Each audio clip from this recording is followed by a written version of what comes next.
Good afternoon. Welcome to coverage of the fourth and final stage of the 10th edition of the Arctic Race of Norway. It's all to be decided today, and it's all decided on the final run to the very, very north of Norway indeed. North Cap, the North Cape on the very northern edge as well.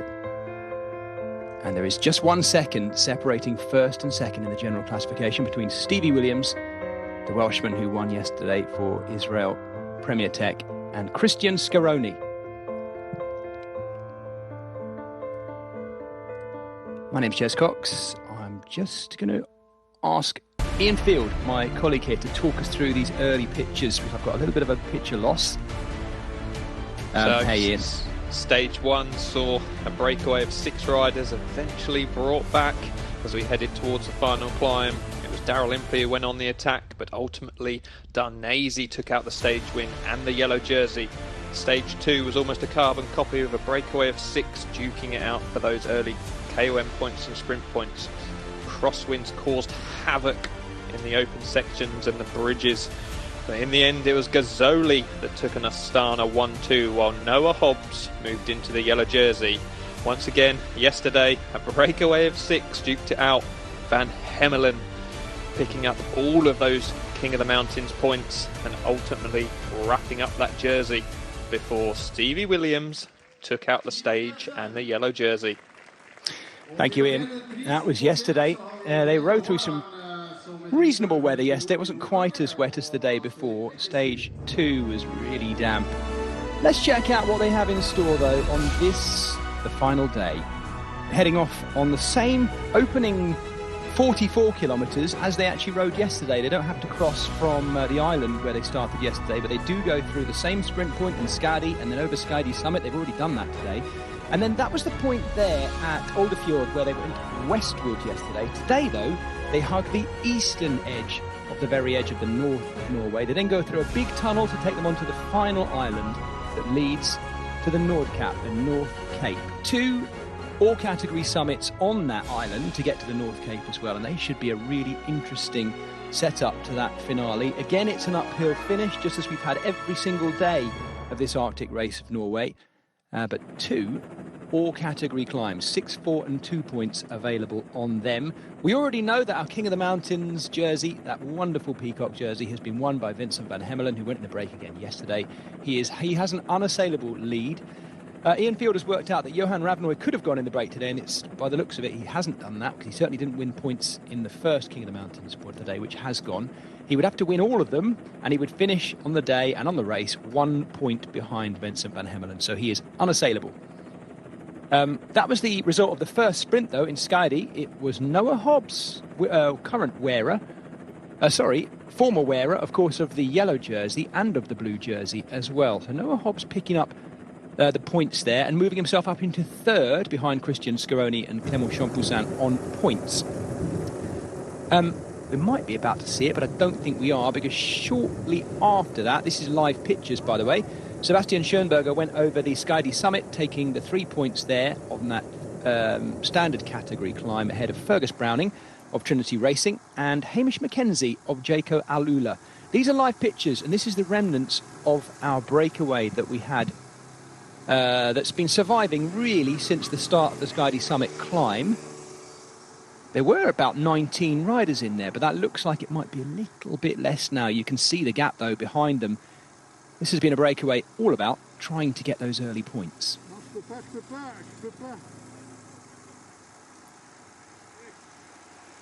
So riders that we do know in there, I've mentioned Fergus Browning. He's the Trinity rider right in the middle. The human-powered health team appear to have 2 riders in here.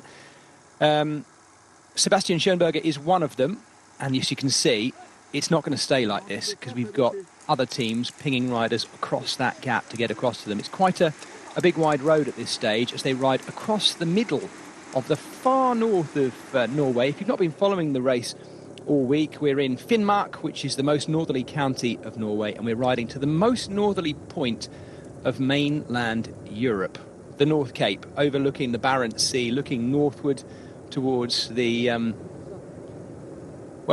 polar ice caps and beyond. These are we believe, 19 riders we have in the lead.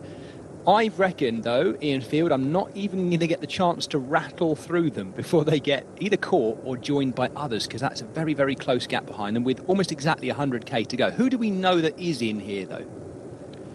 Well, I was just trying to check to see, and I think this might be even a different breakaway to what we had written down before we went live, because I can no longer see Dylan Toynes in there.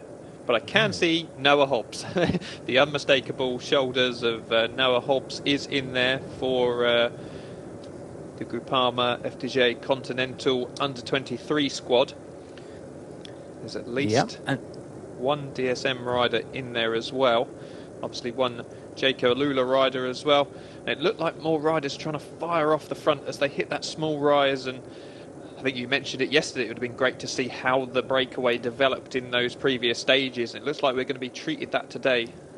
Gap just pushing out now 20 seconds. It looks like this breakaway working really well together to try and get things established. Yep, that's the Norwegian road race champion, Fredrik de Vernes. We saw him do a lot of work running into the finish yesterday on Havøysund.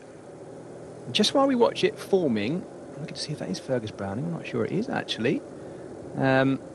This is Noah Hobbs rolling through right now, having won the first sprint of the day. What a brilliant 4 days he's had, or 3 days he's had so far. Standout performer, almost for me. Showed really fast finishing at that sprint point earlier in the day, and also he showed it at the end of stages 1.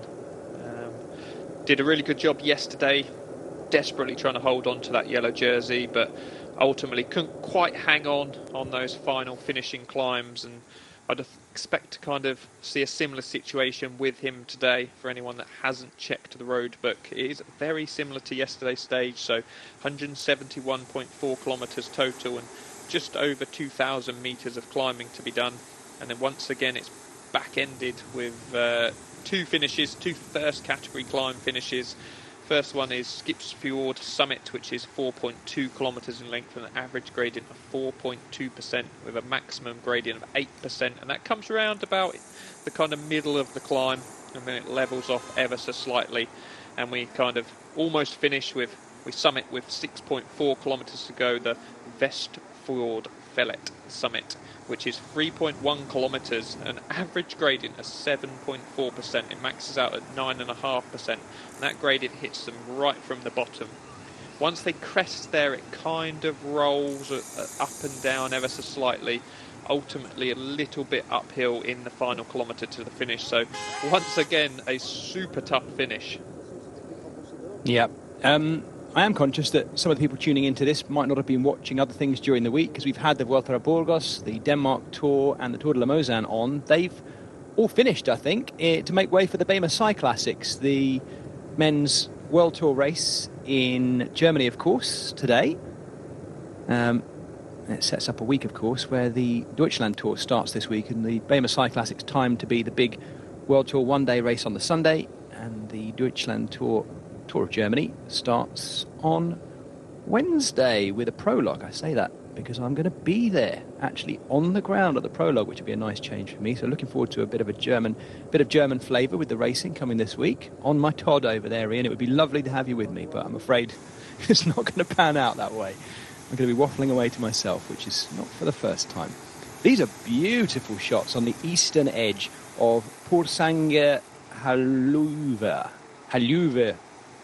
on the eastern side of the far, far north of Norway, overlooking to their right the Porsangen, which is the inlet, deep, deep inlet to the right-hand side of this, the most northerly headland, and it's beautiful. You can see from the gentle horses on top of the sea there, what is the inlet from the Barents Sea, it's pretty still. Not only are the riders protected a little bit with the hills on their left-hand side, but the wind has dropped. It is, though, am I not mistaken, Ian, a bit of a headwind all day today, isn't it? It is. These poor riders have had to battle basically a headwind for all 4 stages. Luckily, it is a little bit less wind today. We saw some very high winds yesterday, especially on the slightly higher exposed parts of the course. As we see now, our breakaway. So that is Kevin Kiloney from Team Jaco Alula going through. 72, that's Calzoni from the Q36.5 team. Who else can you spot? August Jensen from Humid Powered Health, one of those riders here at the back. So good, strong working group.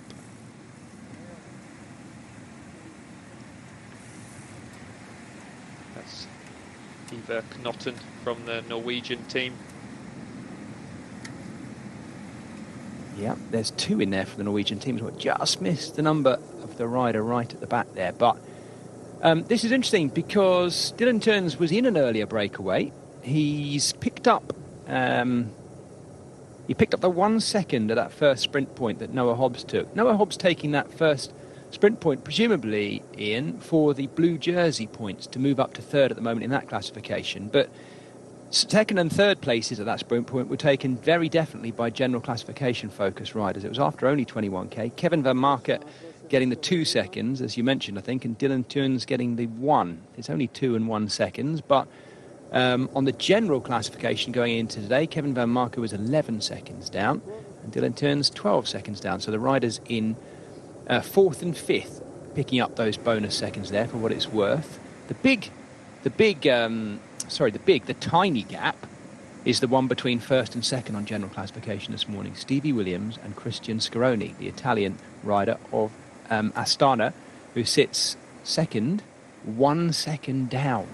And that is going to be interesting. The other interesting one to watch is to see what Uno X do today to support Tobias Johannesson, who is, or was at the beginning of the day, sitting on third place, 9 seconds down on Stevie Williams. Still so close on this final day. This is a quality breakaway, though. You always know when you get your start list, and as you and I do, Ian, you print one out, and then you're highlighting the names of riders. There's a lot more names up in the upper teams, the world teams and the pro teams here. Not a sort of continental team dominated sheet. These are shots of the North Cape, and it is the North Cape monument there which actually shapes the final trophy for this race. I think we might be looking at shots from 2014 when it last finished up here on the North Cape as well. That gives us a nice indication as well of the rise to the finish.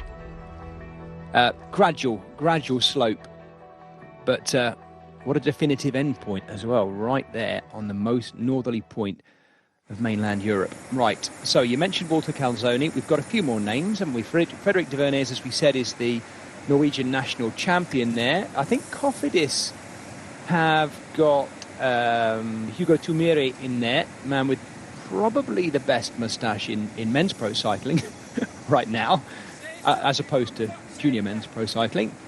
Pretty certain I saw his moustache on display. August Jensen, former stage winner in the Arctic Race of Norway, is in there for Human Powered Health alongside Christian Asvold.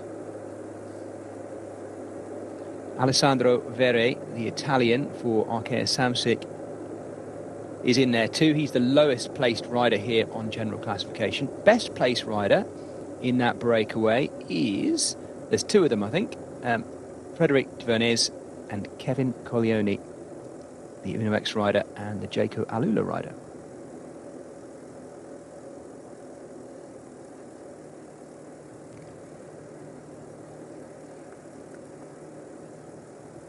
I think there's somewhere between 13 and 15 riders. I don't know if you've had a chance to count them up, and we're just getting on top of this big group. We could do with a long shot. This looks like Guillaume Martin at the back for Cofidis. We could do with a long shot to see how far they are visually up the road. We're being told it was that 1 minute 13 back to this group. Ian, I'll ask you a quick question. Have you seen the Viking jersey actually being worn yet? I know we're not seeing any jerseys being worn at the moment, intending not to, because so many of them have got rain jackets on all the time. But that icon at the top is showing the Viking. Oh no, is that the Best Young Riders jersey? I think it might be the Best Young Riders. Yes, it is. The Viking jersey is also a raglan jersey, but it has a red left shoulder and a blue right shoulder. I don't think it is being worn. It's one of those jerseys that's awarded on the podium, but I don't think the UCI allow it to be worn in the race because it's as voted for by the fans. I'm just checking that. I think that is, yes. That's yellow, blue, peacock, and then the best young rider, which is the white one, the white and red raglan jersey. That's definitely being worn. Just to make it clear to everyone who is wearing what, Tobias Johannesson, who sits third on general classification, he's wearing the best under 25, best young riders jersey. Vincent van Hemelen has won the peacock jersey, and I do hope he's in like a full skin suit with peacock shorts today. That would be something else if they got that organised in time.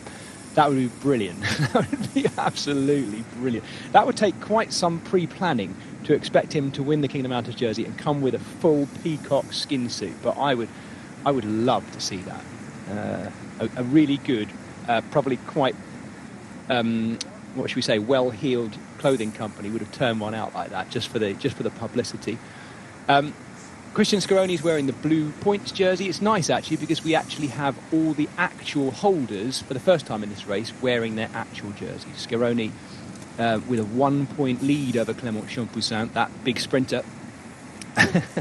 For Arkea Samsic, he's 1 point down, 22 points and 21 points. That will be probably between those two, but we'll see what happens at the finish today because that's where the points really are.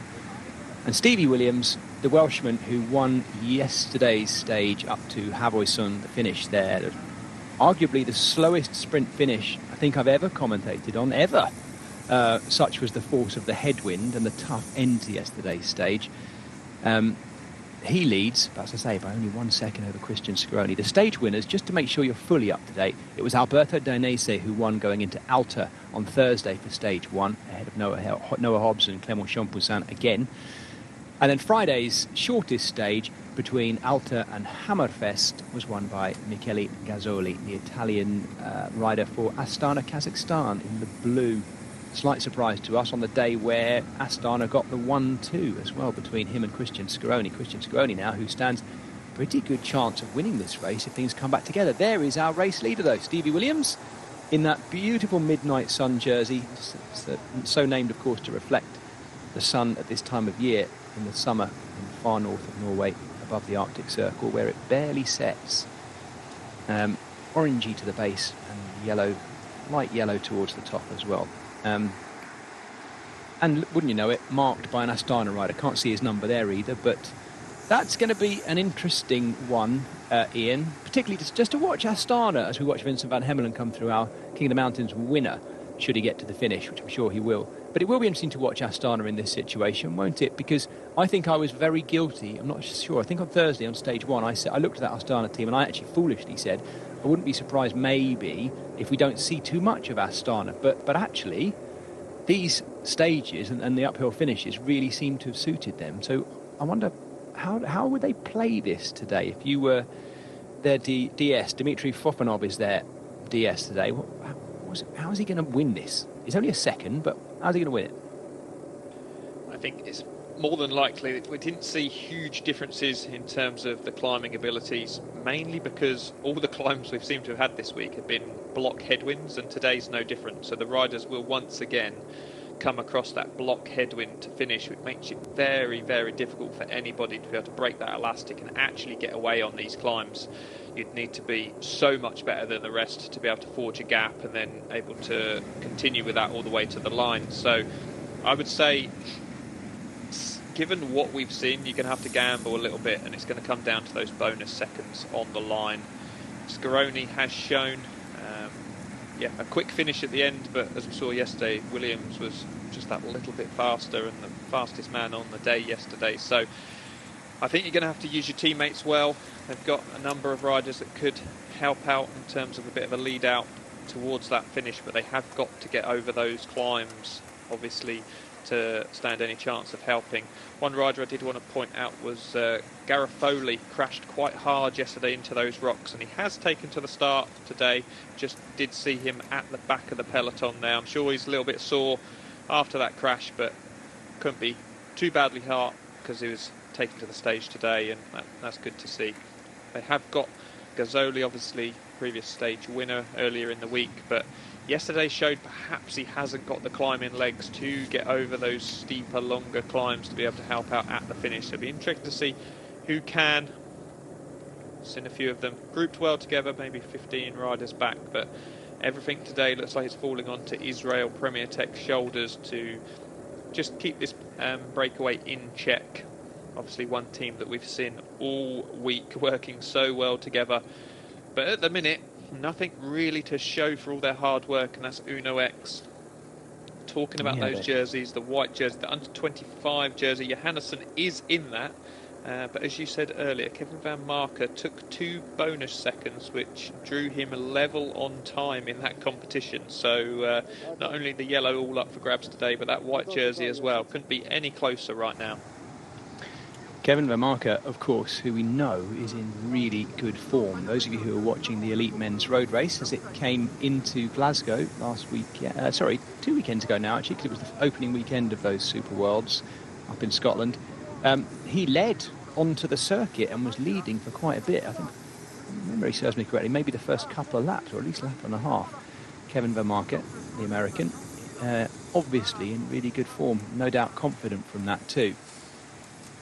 There is Vincent van Hemelen, that man who made that almost sneaky move on stage 1, just going clear of the bunch as soon as the breakaway was caught, just the right moment, pushing a big gear to take the first of those King of the Mountains points. And of course he's now gone and won it by being in the breakaway every day actually. We roll up through the group here as well. There's Q36.5 on the other side, Cyrus Monk in the middle there in the black jersey. Less riders wearing full rain jackets today, Ian. There's a few who've got those kind of all-weather waterproof ones on. It looks, dare I say it as I say that, a little bit darker ahead of them, but I think the forecast seems to be all right. It should stay dry because this race is so beautiful. We started the week, and I started the week by saying that this is the only race in the world I can think of where we could probably just remove the riders completely and just track the route on helicopters and everyone would still be watching. It has been a little bit bleak. Stage 2 was a bit manky. Yesterday was better, and we had some incredible views coming around the western side of this far northern cape of Norway. This is the eastern side. It certainly looks a lot nicer too in these conditions. It's cold though. This is the coldest it's been, I think, isn't it? About 8 degrees. Further and further north, the temperature has dropped ever so slightly. Kind of started around, was it 11 degrees on stage 1 and around about 9 yesterday and 8 today by the looks of things. But that doesn't obviously take into account wind chill factor, obviously precipitation as well. Yesterday it was said to have a feel-like temperature of around 2 degrees at the finish yesterday, which is why we saw Stevie Williams on the podium shivering away. It was brutally cold as those riders crested that final climb, but just a little bit of direct sunlight today just looks like it's creating a little bit of warmth on the riders' backs, and like you say, not too many of those kind of really big rain jackets that we saw earlier in the week. Much more tight-fitting kind of windproof jerseys on offer today, and I'm sure the riders are very thankful to have a little bit of warmth. Yeah, Stevie Williams has been in this situation before. I'm just looking up, Ian, going back to when he won the Tour of Croatia, the Crow race. When he won that race, I'm trying to remember, I think he took, I'm going to go back through the stages, I think he took the win, not actually on the I think it was the 5th day. Yes, he took the win by 10 seconds over Marcus Holgaard. He was clear of a leading group of about 14 riders. Real quality in there too as well. And then hung on to it on the final stage in Optaya, if I remember correctly. Where did he finish on that final stage? I'm just looking at his experience, if you like, of doing this, finishing it off with a small lead. He went on to win the race. It was back in 2021, of course. Just starting to emerge from that first lockdown. He won the race by 17 seconds over Mick van Dijken. So he's quite used to the small margins and defending them on the final day. Of course, at that time, he was riding for Bahrain Victorious. It does look like his current team, Israel Premier Tech, are right behind him today.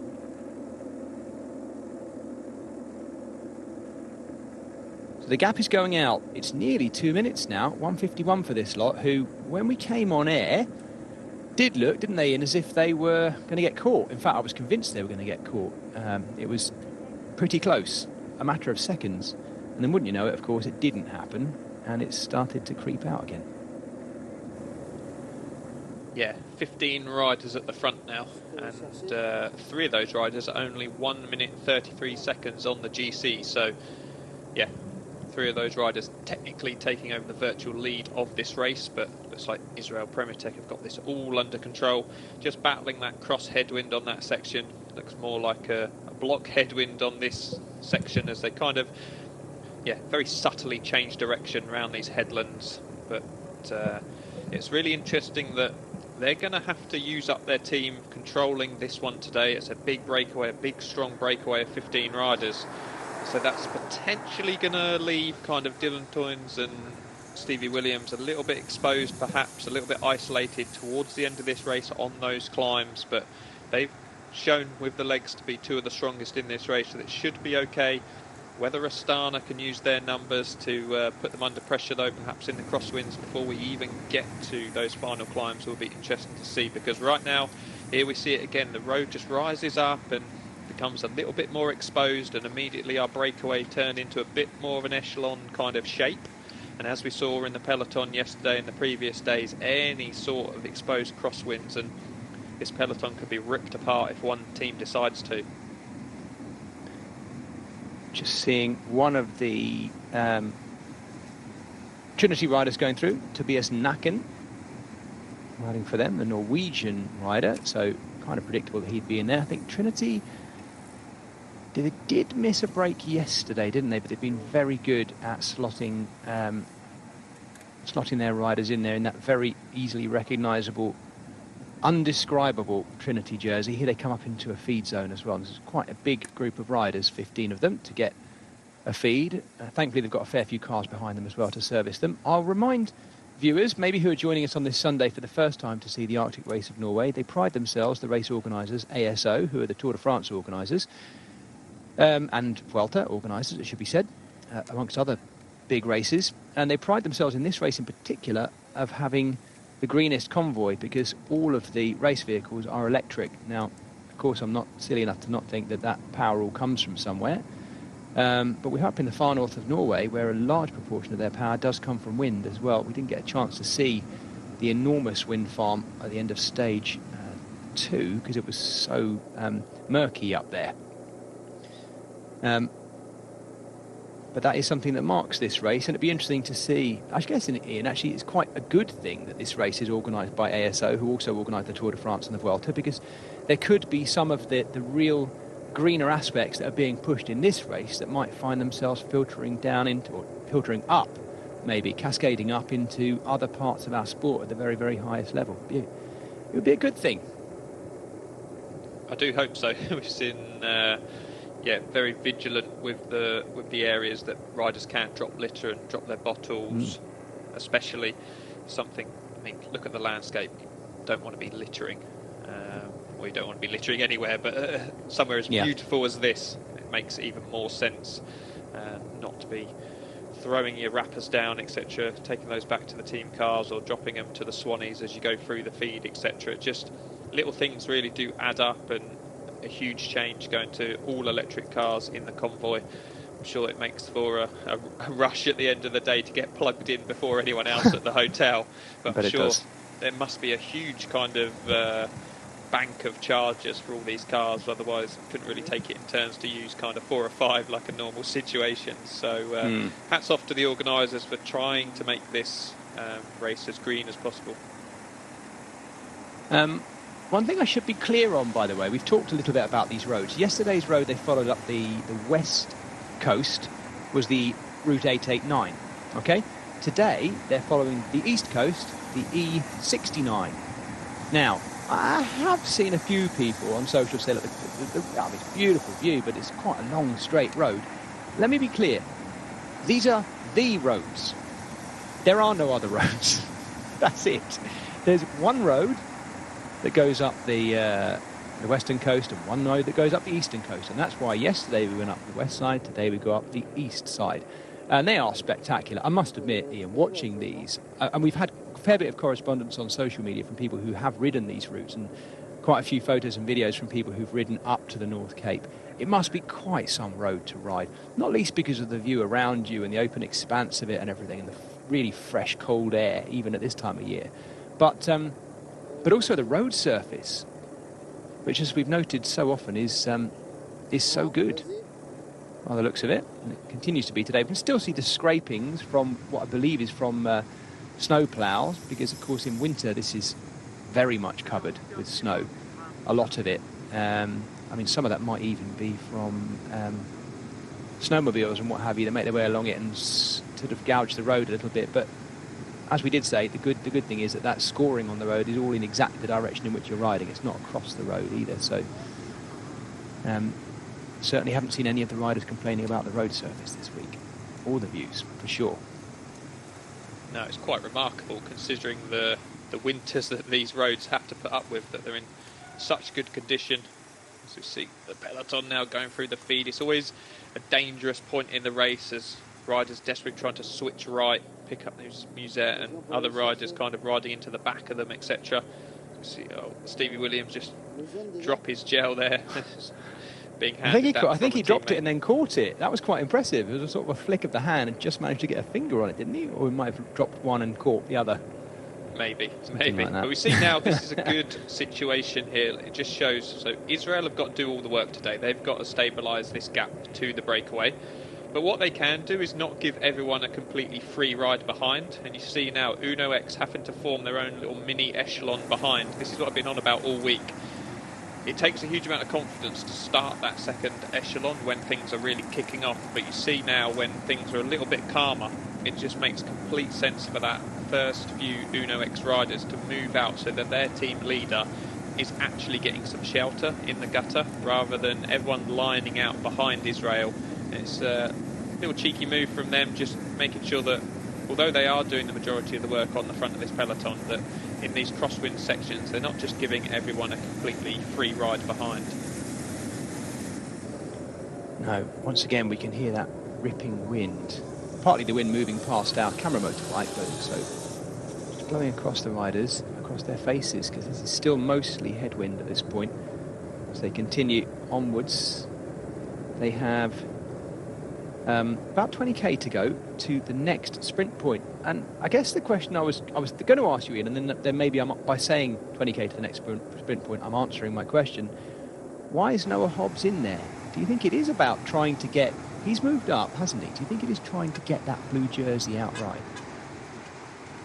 I think he probably is. I mean, he's moved into third place now, only 2 points behind Scaroni. So if he manages to pick up that next sprint point with 62.3 kilometres to go, he'll go into the lead of that competition by 1 point. I mean, the big issue he has got is he could potentially pick up the next sprint point after that as well, the store-booked sprint with 31.5 kilometres to go. But then on the finish, there's a massive 15 points for the winner, the first rider across the line. And you'd have thought the way Scaroni's got to race this stage, he's got to go for that stage win. And if he ends up in the kind of top three, automatically, kind of by default, he's going to pick up that blue jersey, which is rather harsh on Noah Hobbs, who's really gone out there today to try and win that jersey. So...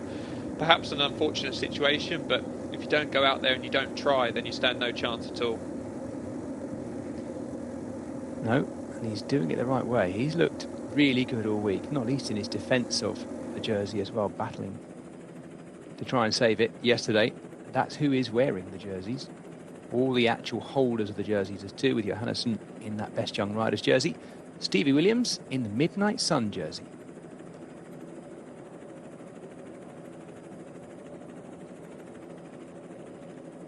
I'm not going to talk over this, just enjoy it. And there we go, straight back to our breakaway. There is Noah Hobbs at the back, raising his hand. 20k to stay out there and try and secure another 3 points. And if he does do that, then we'll work out where that puts him and what else he has to do to get that blue jersey back from Christian Scaroni. Of course, Noah Hobbs has already been in the Midnight Sun jersey, so he's had a good haul of things to show from this week and another boost of confidence as well. Little bit of a shame, Ian, I guess, that he didn't have a teammate in that big breakaway with him. He doesn't, does he? No other Groupama refugee. In fact, we've just seen all of his teammates right at the back of the main field as well, because he could have had a neat little lead out into that sprint just to make sure no one else was thinking of taking it from him, because I suspect from a group of this size, if they do, and they probably will survive to Hilnes, that next bonification point, that we might Hello, Astana fancy getting involved here. No great surprise, of course, but they're adding to that chase. Sorry. Yes, there might be others who fancy taking those points away from him, but let's see. So Astana put 2 riders up. You can see how well wrapped up they are as well. There is the whole of their team. Marco Frigo there, second from the left, who's done a lot of work these last few days, as has Rito Hollenstein, third from the left. Daryl Impey likewise. In fact, they've all contributed well. There is Frigo there. And there is Daryl Impey. And the teams who have riders first and second on general classification are those that are rolling through.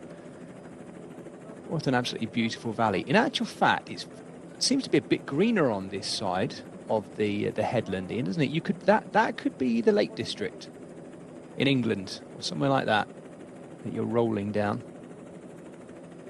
Absolutely stunning. Perhaps not quite as battered by the wind compared to the west coast, but interesting that Astana putting riders up. I mean, this might be overthinking it as such, but they're the ones that definitely want this breakaway to come back for the finish, because if Israel were to leave them out there to mop up all the bonus seconds along the way, and even mop up the bonus seconds for the stage win, the 10, 6 and 4 on the line, as long as they were within a minute and a half of that breakaway, and Stevie Williams remained with Scaroni, he would win this bike race by 1 second. By bringing it all back together, those 10, 6 and 4 bonus seconds could be the vital kind of winning margin. So, yeah, perhaps why Astana are sending 2 guys up there just to make sure that this breakaway is brought back at the end of this one.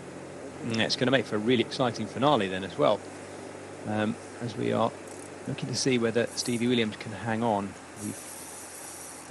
Well, obviously we've had a different race leader every day, and this is Tobias Johannesson, who started the day 9 seconds down in third.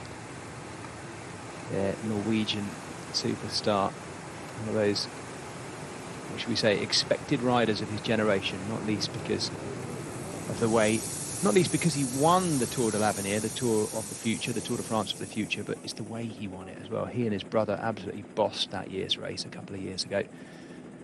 And these are the Sami people's reindeer roaming free. They obviously, well, I'm presuming they don't have any predators, because they seem to roam free and be very confident in doing so. The only predator present, our helicopter above them maybe, they don't seem to enjoy, but it's been beautiful seeing so many of them this week.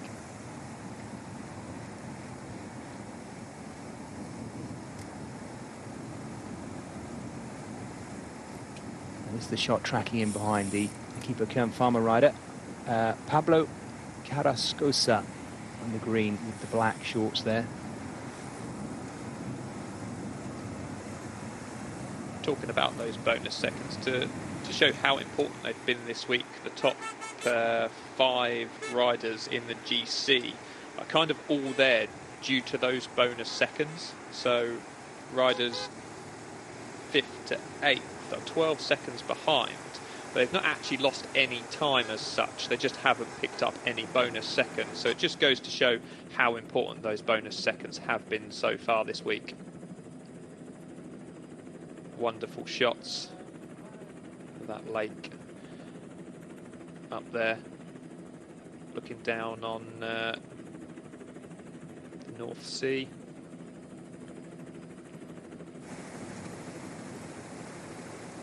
That is the small ribbon of road that the riders are travelling along right next to the coast.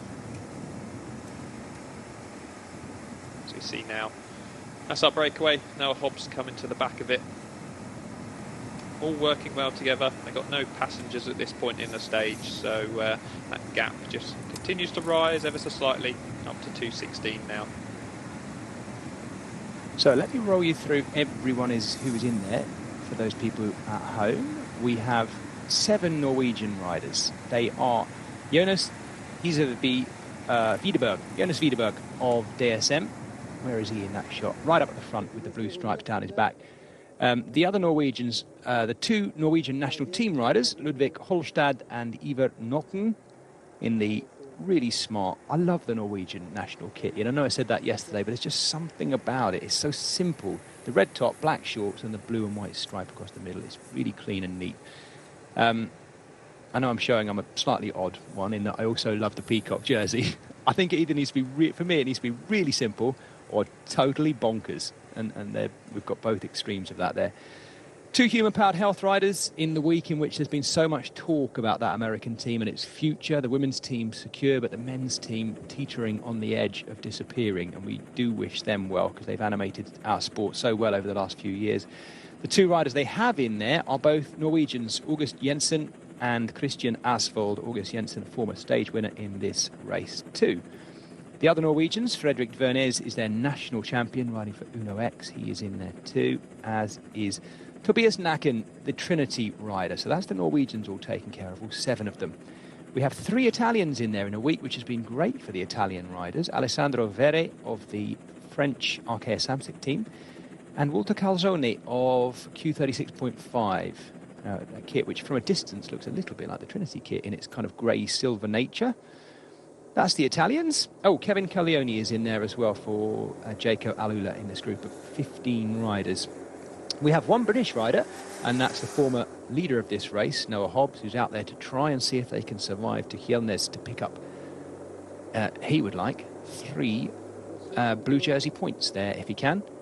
There's 1 Belgian in there, and that's Lennart Tugels of the Bingol Wallonie Bruxelles team in the yellow and red.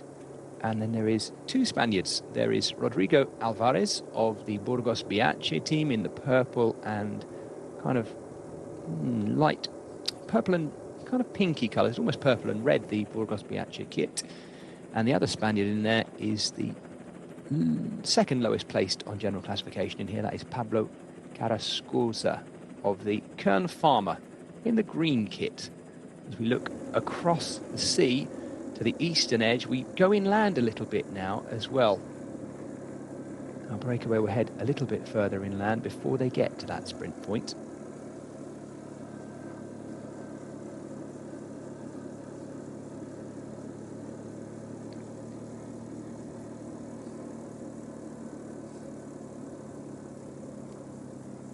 Ian, this is the time in the week in a stage race where I like to ask the question. Sometimes it's a slightly futile question because there's still a fair bit left to be played in this race, but maybe I'll put it to you. Which teams or riders who has impressed you this week? Or maybe even surprised you? And then on the flip side, who has still got something to prove, something to back up the fact that they've come all this way to the far north of Norway and need to show themselves and do something? What do you reckon? It's hard to look past our winners in terms of who's impressed. So Noah Hobbs, really impressive earlier in the race. I think Trinity have done a good job with their breakaways, animating the race. And actually Astana, picking up that 1-2 and kind of doing really well within this race, picking up the most prize money of any team so far within this race. And so I think they've surprised me more than impressed to a certain extent, because like you at the beginning of the week, you kind of note down and highlight different riders from different teams, and I'd only highlighted 2 out of the 6 from Astana. So perhaps, above and beyond what we expected.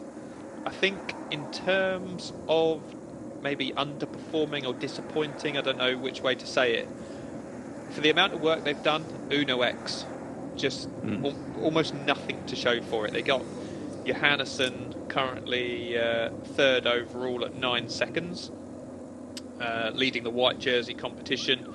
No stage wins, no yellow jerseys worn, no blue jersey, no KOM.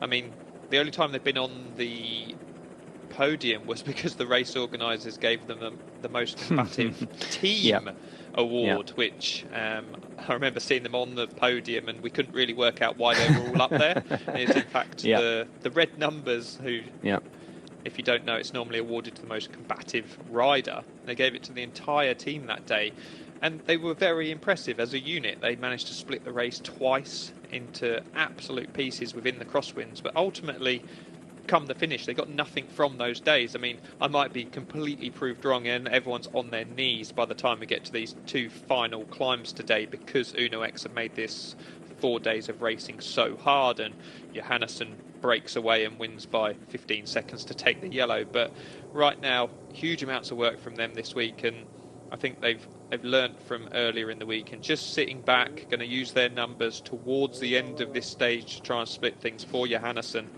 and we're going to see what he's got on those final climbs.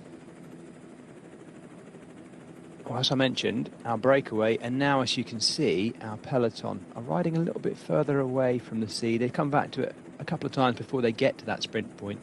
And it's yet another one of these sprint points where they go through it and then have a big change of direction. They go due westward, so they'll have a little bit more crosswind through there.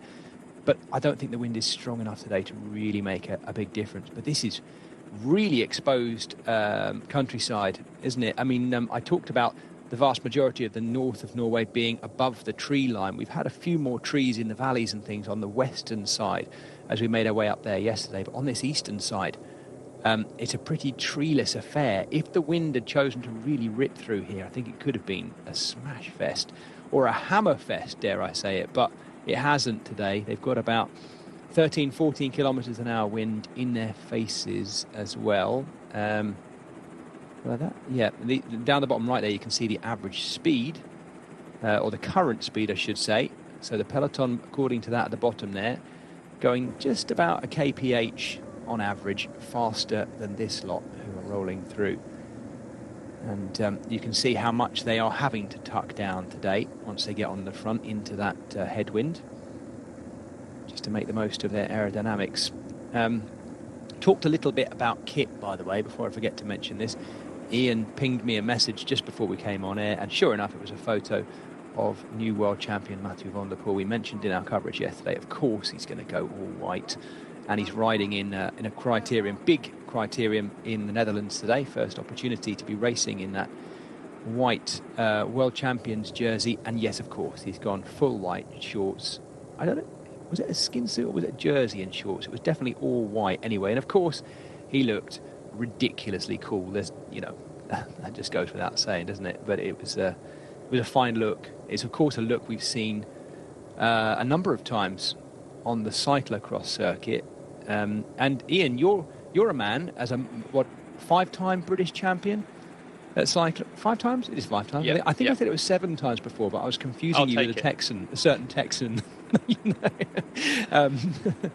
And anyway, but you'll know what it's like to get a white jersey very dirty fairly regularly, and it's something that Mathieu van der Poel won't just have a problem with at Paris-Roubaix in the Classics next year, because he'll be well used to that. What's the secret to getting a beautiful white jersey, beautiful and white again? You must know. What is it? We used to have to jet wash the kit almost immediately after the race, and then a good kind of... Hang on, were you wearing it? Are you wearing it? No. Jet wash?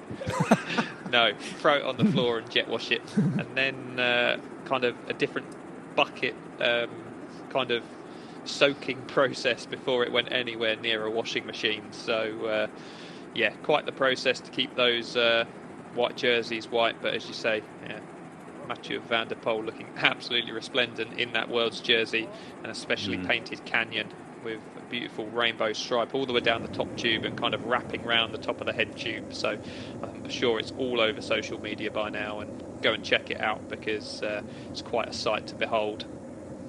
Yeah, I haven't yet seen a picture of Lotte Kopecky, other than those, of course, on the podium from last Sunday in Glasgow, but we look forward to that one as well. Maybe she'll be tempted to go full white as well. Let's see. Definitely not one for every occasion either. Right. Anyway, enough about those World Championships. It makes us feel like it's the end of the season already. And as Ian and I have been saying, we've talked a bit about cross, we've talked a bit about Worlds, but we mustn't forget how early those World Championships were. It has made for a really busy week this week. We've talked about, and I agree with you, Ian, what you said in the summary of your teams there as to who's impressed and who's maybe got something left to prove about Uno X. I think they've sort of done themselves over a bit this week in the fact that they are explicitly a Norwegian-Danish team, and they pride themselves in that way. Unfortunately, this week we've got the 2 biggest stage races, the Tour of Denmark and this Arctic race of Norway, in the same week. So they've had to spread themselves a little bit more thinly, although they have brought a really good team to this.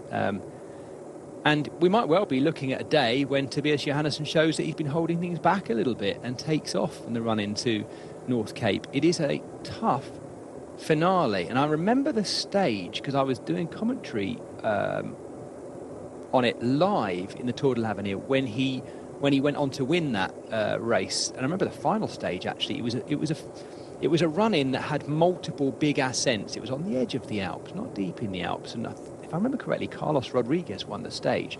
But Tobias Johannesson took off and was chasing him. And what I thought was remarkable was how well he coped with multiple tough ascents. This is a quite different terrain here today. But I just wonder whether having those two big all category climbs before the finish on North Cape today might be to his liking. Let's see. I don't think there was anywhere to hide at yesterday's finish, though, was there, Ian? So maybe we should just be simply looking to yesterday's finish. That's the indication of form for today.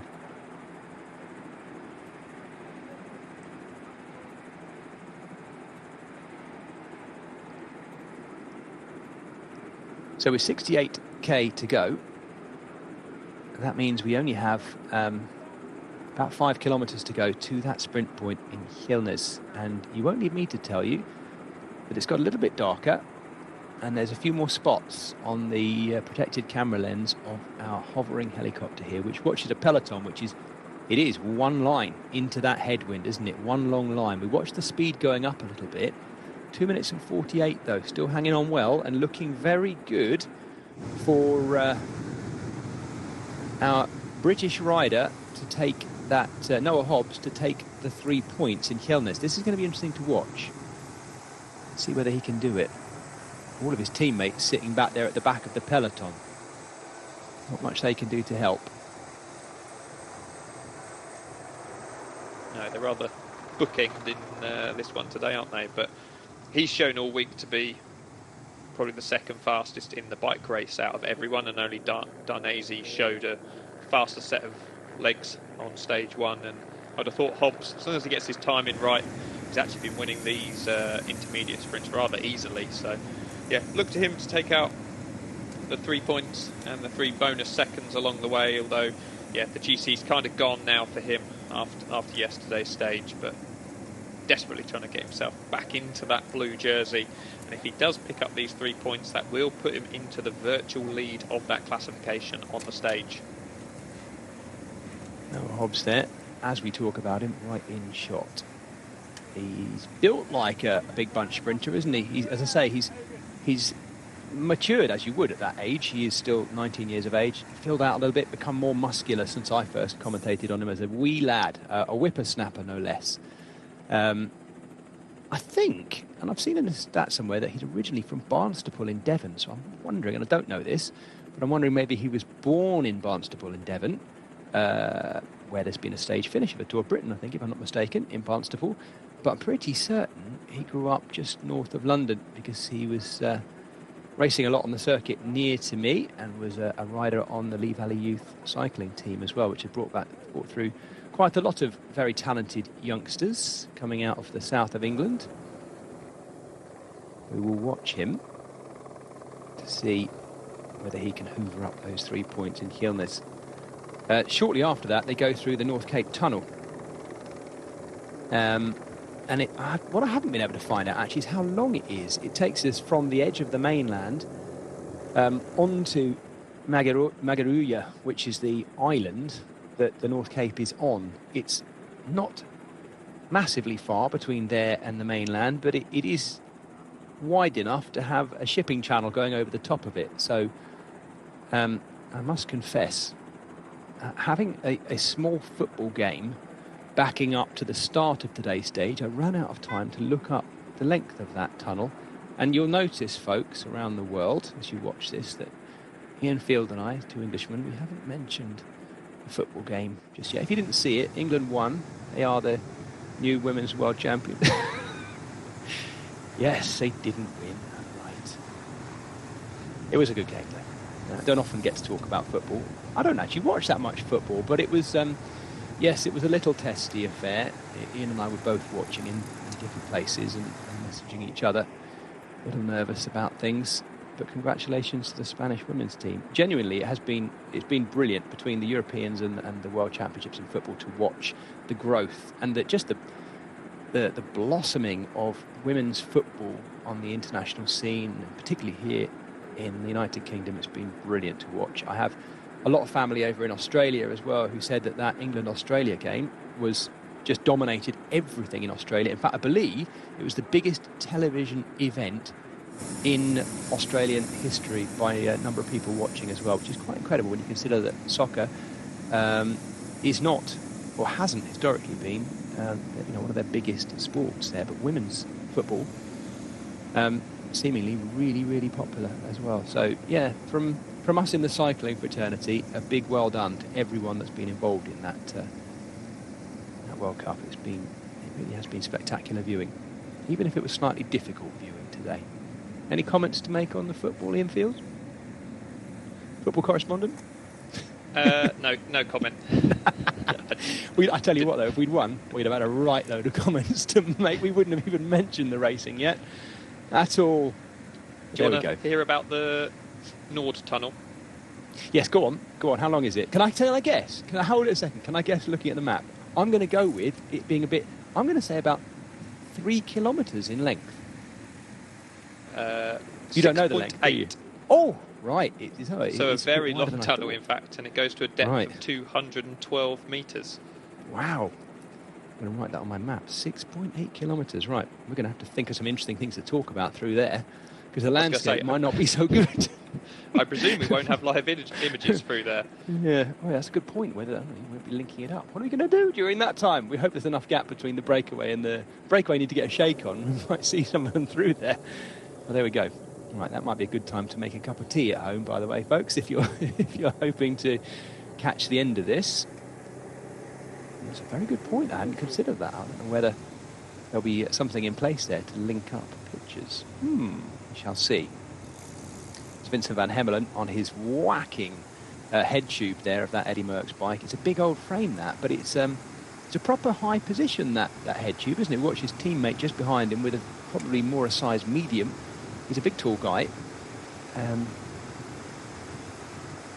Some of these, if you look at the Bianchi there behind, being ridden by the Arkea rider there, that is Michael Reis, who was in the breakaway yesterday, the Luxembourger. It has a tiny head tube, doesn't it?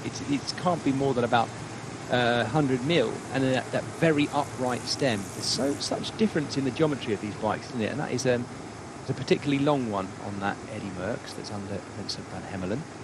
Oh, we're about to ride back into some sunshine. That's a welcome view up at the top of our shot there, Ian, isn't it? Can we see our breakaway?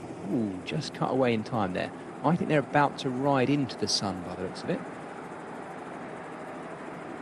Interesting you mentioned about the frames there. I think frame sets are going more and more, especially on the time trial side of things, just getting onto the smallest frame possible and then using a very aerodynamic stack up to where you're holding on to as such to try and make the frame set as aerodynamic as possible. As we see the Eddie Merckx kind of a more of a traditional frame set using that big head tube that obviously isn't as aerodynamic. So yeah, subtle changes, and yeah, kind of probably adds up over the course of a stage, course of a week. Talked about kind of aerodynamics. So I think we got a question about aerodynamics of the wet weather gear on Twitter last night, and it is something that is taken into consideration with sim.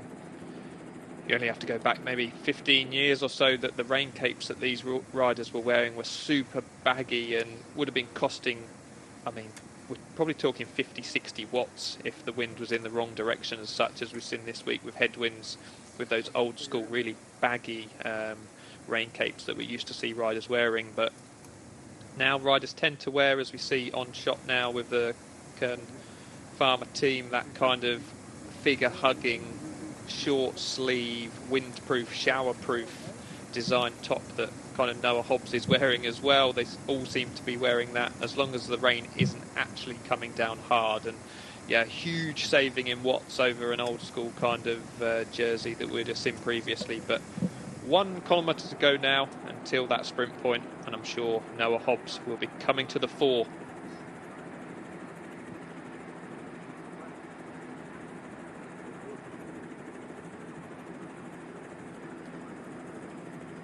Oh, there's a little bit, there's almost a little bit of a anticipation to this sprint point here as well.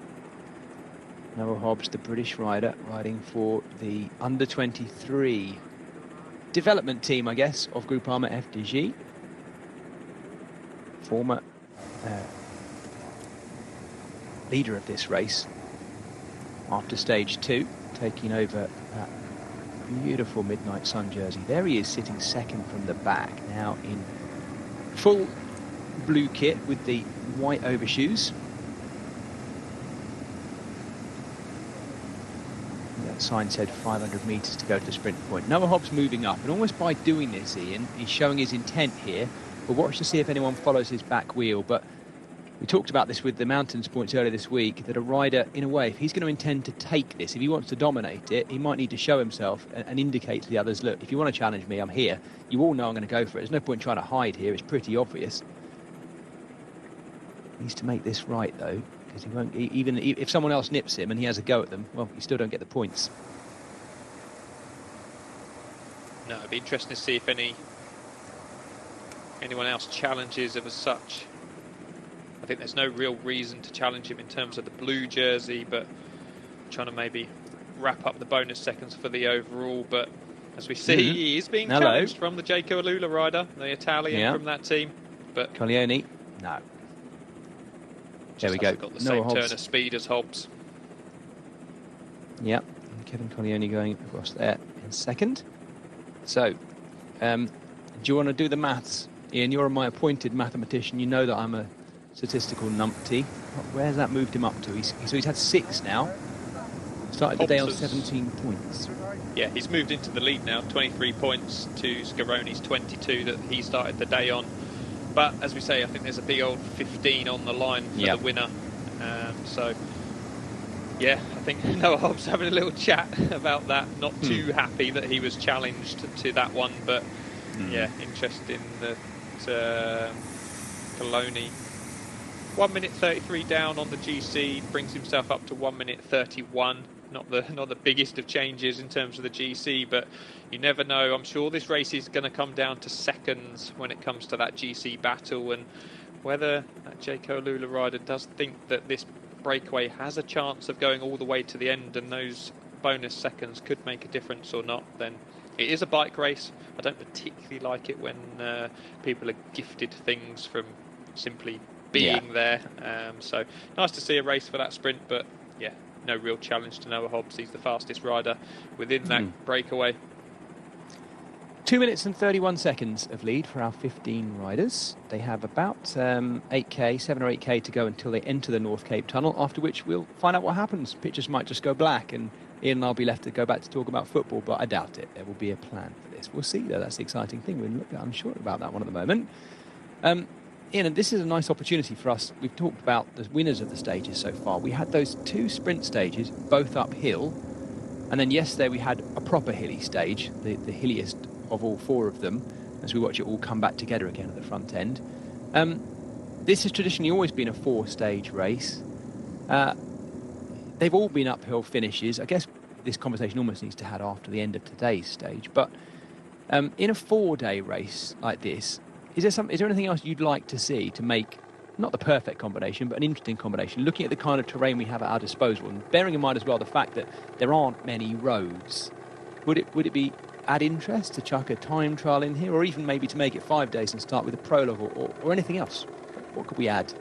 What could have been added to this week to make it different? I think for me, looking at this week's racing, if we could have had a stage running north to south at some point rather than south to north on all 4 stages. I mean, these poor riders have been battling a headwind all week, and I'm guessing the prevailing wind is from the northwest in this region of the world.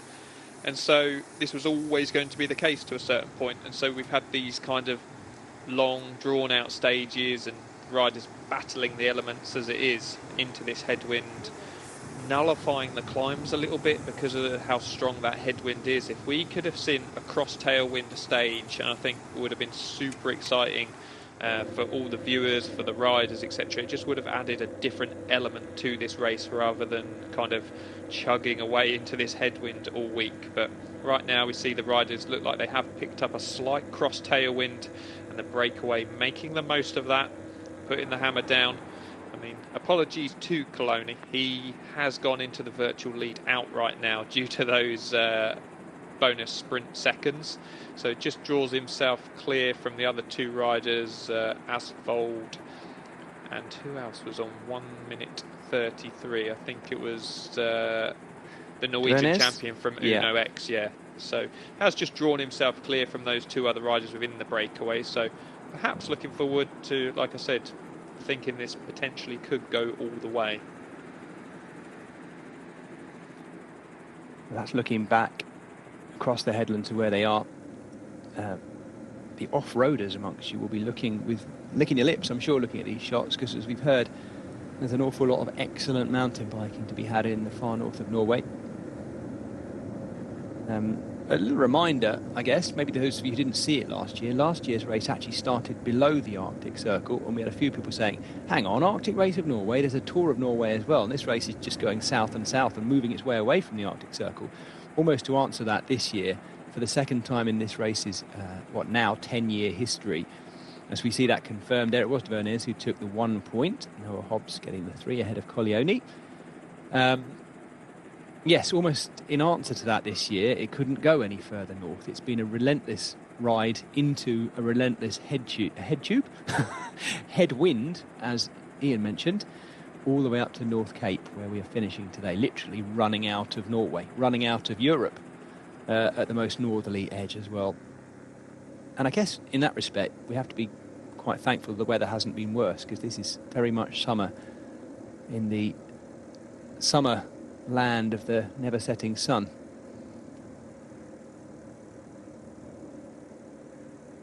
At 2 minutes and 40, it's going up again a little bit. It'll be interesting, I guess, to see whether that literally even the tunnel itself, maybe Ian, stirs up something. We often see that, don't we, where we either have change of direction or a punctuation point, and as we've seen this race, suddenly the gap can change very, very quickly. I think yesterday was the quickest time the gap changed, wasn't it, as we turned to go in the direction of Havøysund towards the finish. I've rarely seen a minute lost from the breakaway, but as quickly as that yesterday. It was really quick.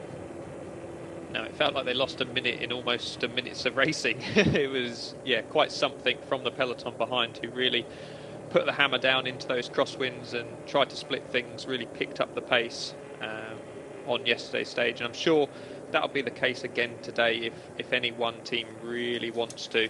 It's like interesting, one of the Israel riders coming up to the front and perhaps just saying to calm things down a little bit. I mentioned earlier in commentary, perhaps it's not in Israel's best interest to fully bring this breakaway back, because it brings in the 10, 6 and 4 bonus seconds on the line.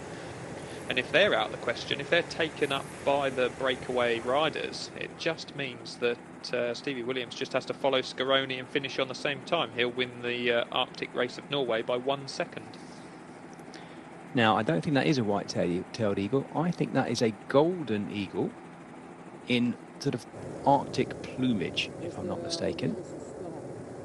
Beautiful bird, absolutely gorgeous, flying up to that high point. It's incredible, actually, that our cameras are able to pick out the wildlife here. It's exposed, of course, with the lack of trees, but pretty certain that is a very broad-winged golden eagle. That's interesting. I actually missed that point. Ian, was it one of the other Israel Premier Tech riders moving up to his teammates and going, calm down, calm down? Right, so that's interesting. Yeah, and immediately Astana come forward and continue pressing on, because very much in their interest to try and win this bike race, they want those bonus seconds on the line up for grabs. I mean, talking about those bonus seconds on the line, it's something that I mentioned to you before we came on air, was it didn't particularly look like on stage 1 and 2 whether all of the teams already had in mind who they were going to be working for in terms of this GC battle. And thinking about those earlier stages and those bonus seconds, Scaroni came second to his own teammate Gazzoli earlier in the week. Yeah. And if that had been reversed, it would mean Scaroni would be leading this bike race by 3 seconds today. So, yeah, I don't think 100% every team knew kind of... I mean, even yesterday we were questioning whether Twins was even trying to lead out Stevie Williams or whether it was...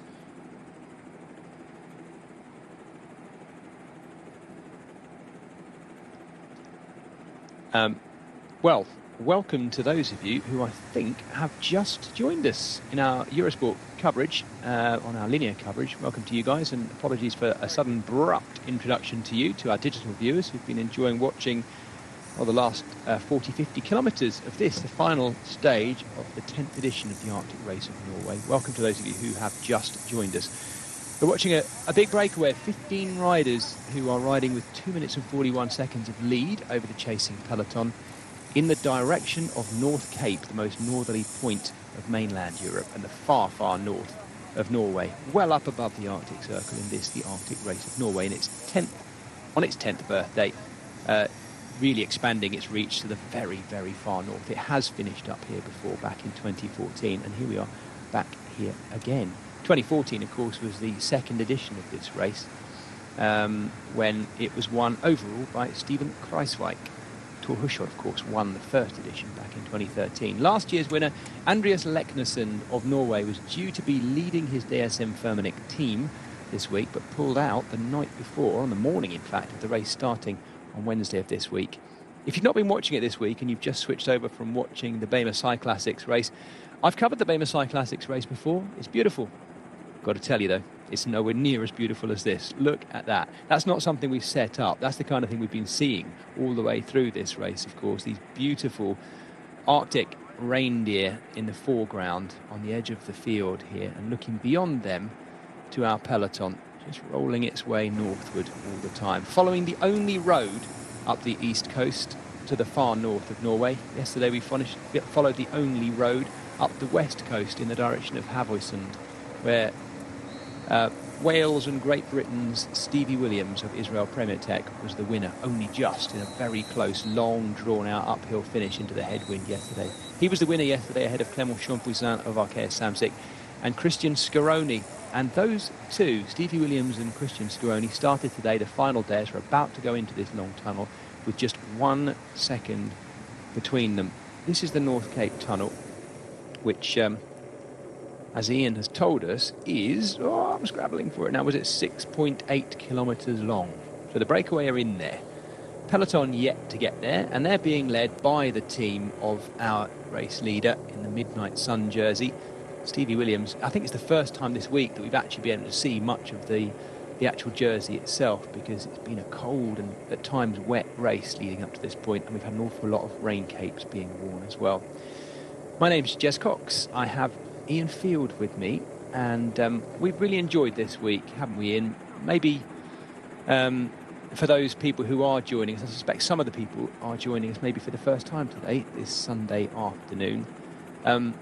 It's been rather spectacular, both the views and these 4 uphill finishes as well, of which today is probably the toughest, with those 2 all-category climbs coming before the finish. What is your hunch, Ian? Is it that it's going to come down to the final run to the actual line? I'm sure, of course, it will for the win, but how much sorting out do you think can be done over that Skipsfjord summit and the Vestfjordelet summit?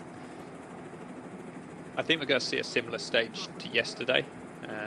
Those climbs are tough. 4.2 kilometres at 4.2% average, with maximum gradients of 8% on our penultimate climb, and then on that final climb that summits with 6.4 kilometres to go, it's 3.1 kilometres in length and 7.4% average, with maximum gradients of 9.5% as soon as the riders hit that one. But what the riders have contended with all week, as we've mentioned, and no change today, is a headwind on those climbs, and we've seen time and time again that just nullifying things ever so slightly, not helping the pure climbers. It's really turned those climbs into kind of an attritional climb up, riders having to use a bigger gear into that headwind, and some of the bigger guys doing well perhaps when we'd have thought that out-and-out climbers within this race would be able to make the difference, they just simply haven't been able to. So we see time and time again headwinds hurting riders on climbs rather than assisting a big attack and be able to take that one all the way to the line. I expect a whittling down process on those climbs because of the gradients are still very tough, but I don't expect things to be kind of 1 and 2 riders and coming down to a very small group at the finish. I'd expect to see kind of around 20-30 guys coming to the line once again. Well, we haven't seen our breakaway since they went into this tunnel, and here go the peloton. My sneaking suspicion is we're going to have about 6 kilometres worth of beautiful coastline, and that won't be a problem. It's going to be absolutely lovely as well to follow. Some of you will be going off for a television break in just a moment, but our digital viewers will get a chance to just track this coastland around. This is looking around the very eastern edge of the mainland and looking across to the stretch of water under which that tunnel is passing. Strange to think it, but the riders are beneath that right now.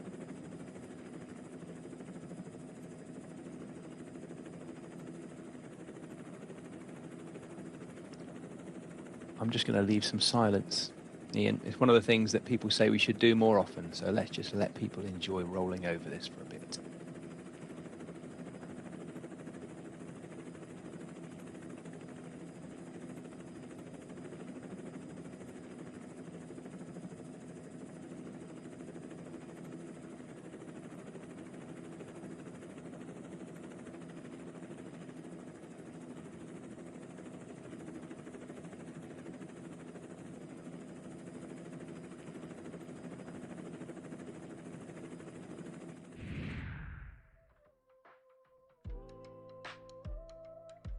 This year we are the first cycling race in the world that's only using electrical cars.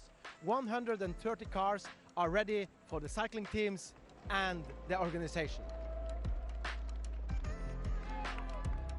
The big challenges that we have in the north, it's big distance and it's not a lot of charging point.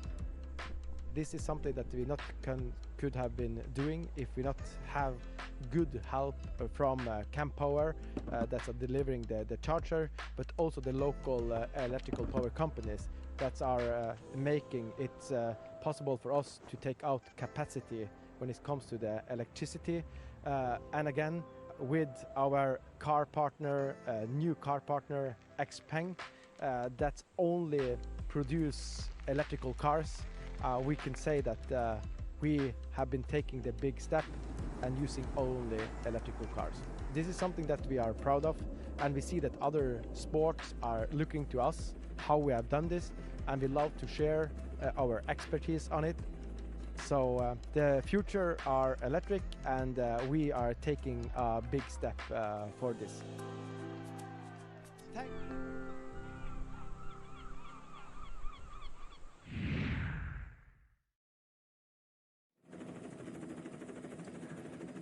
Well, there you go. There's some more information about the XPeng cars that are providing the entirety of the fleet here at the Arctic Race of Norway. And Ian and I were wondering earlier how they managed to charge them all at these remote locations. Sometimes the last couple of days, particularly on Kvaløya, the riders staying there for overnight. All the riders, all the team cars and what have you, the fleet of vehicles as well that support the race. And by the look of that video, I'd missed it, Ian, the first time I saw it. It did look like they had mobile charging units as well, on trailers as well, that had been brought in. So it's obviously a big operation by XPeng and ASO, the organisers of this race, to make it possible. But they talked about their aspiration in there to make it far more normal on big bike races as well. So, as we said, fingers crossed this is something we'll see spilling over into the other enormous races that ASO organised. None least, of course, than the Vuelta a España, which starts at the next weekend. What day is it today? Yeah, a week today. Of course, the Vuelta a Burgos has been a useful little prelude to that as well. Lots of riders preparing there for the Vuelta.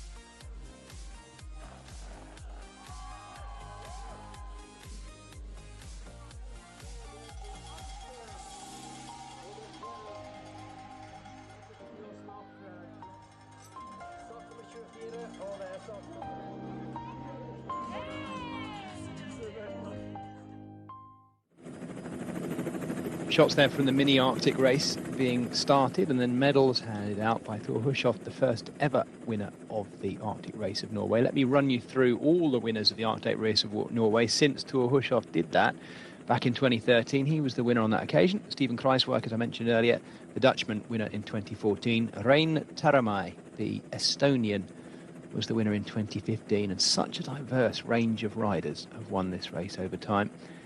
Taaramäe, the winner in 2015, ahead of Sylvain Dillier of Switzerland, and Ilnur Zakarin, recently retired, of course, the Russian rider. Gianni Moscon was the winner, the only Italian winner in the race's history back in 2016. Dylan Teuns up there, contending to win his second edition today, perhaps. Has looked good this week. Started the day in, excuse me, I'll have to count this: first, second, third, fourth, fifth place, 12 seconds down. Dylan Teuns, so still looking good with an option to defend that win from 2017, I should say. Sergei Chernetsky was the winner in 2018 in a race that was really dominated by Mathieu van der Poel, winning a couple of stages too in that edition. Alexei Lysenko was the winner in 2019. Ben Hermans, the Belgian, was the only other Belgian winner other than Dylan Teuns in 2021. And Andreas Leknesson, last year's winner. Looking at shots of the rocks surrounding the island on which we are on, the biggest puffin colony in Europe. In fact, I've seen some data saying it's the biggest puffin colony in the world. Of course, those beautiful kind of rainbow-billed birds that rely so much on the fish in the ice-cold waters around the headland here.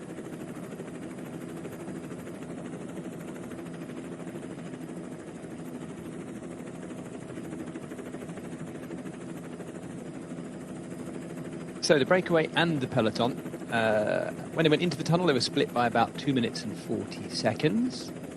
They're in the tunnel right now, which is why we can't see them. They're going through a 6.8 kilometre tunnel. We should play, if I was a bit more organised, Ian, I'd have arranged a little game here where people have to send us a tweet, maybe, have to send us an X, I should say, of their predicted time at which the breakaway will exit the tunnel.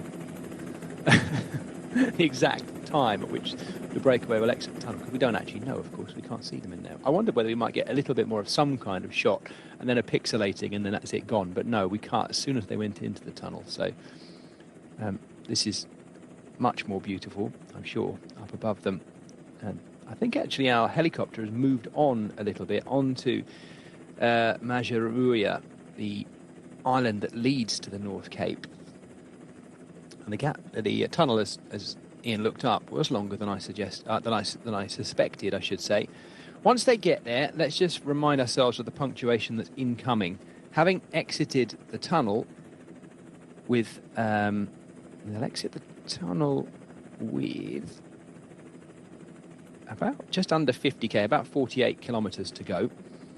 With 32k to go, they've got the final bonification sprint point in Storbukt.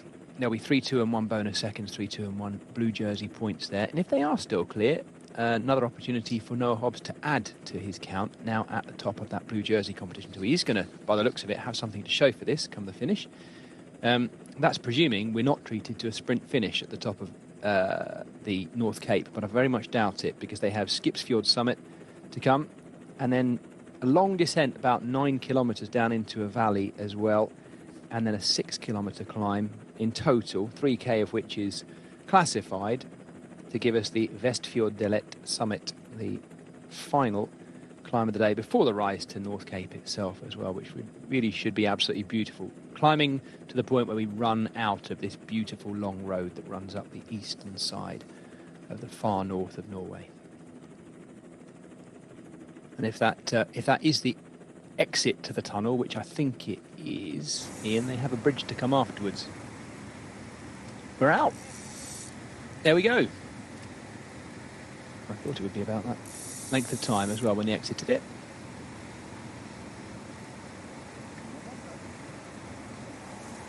So 46k to go for our breakaway. Hoping they're all still together. By the looks of it, they are.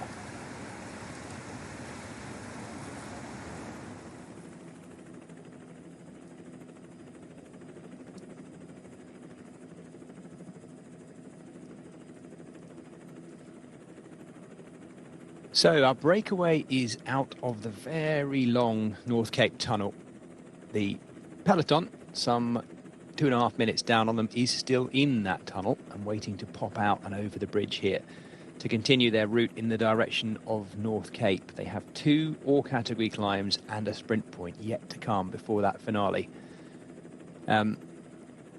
I think at this point yesterday, Ian, I was saying, well, this breakaway's got a really good chance of surviving. They had a similar kind of gap, 2.5 minutes, at around about this point yesterday, and we were using that, what were we saying, 1 minute to 10k marker, but things changed so quickly late on yesterday with that, the big push from Uno X and others coming towards the finish, that I think there's something of a surge yet to happen, isn't there, in that chasing peloton, who at no point today have looked like they're absolutely ripping it by any means, chasing down this big peloton, still led by Israel Premiertech as they come out.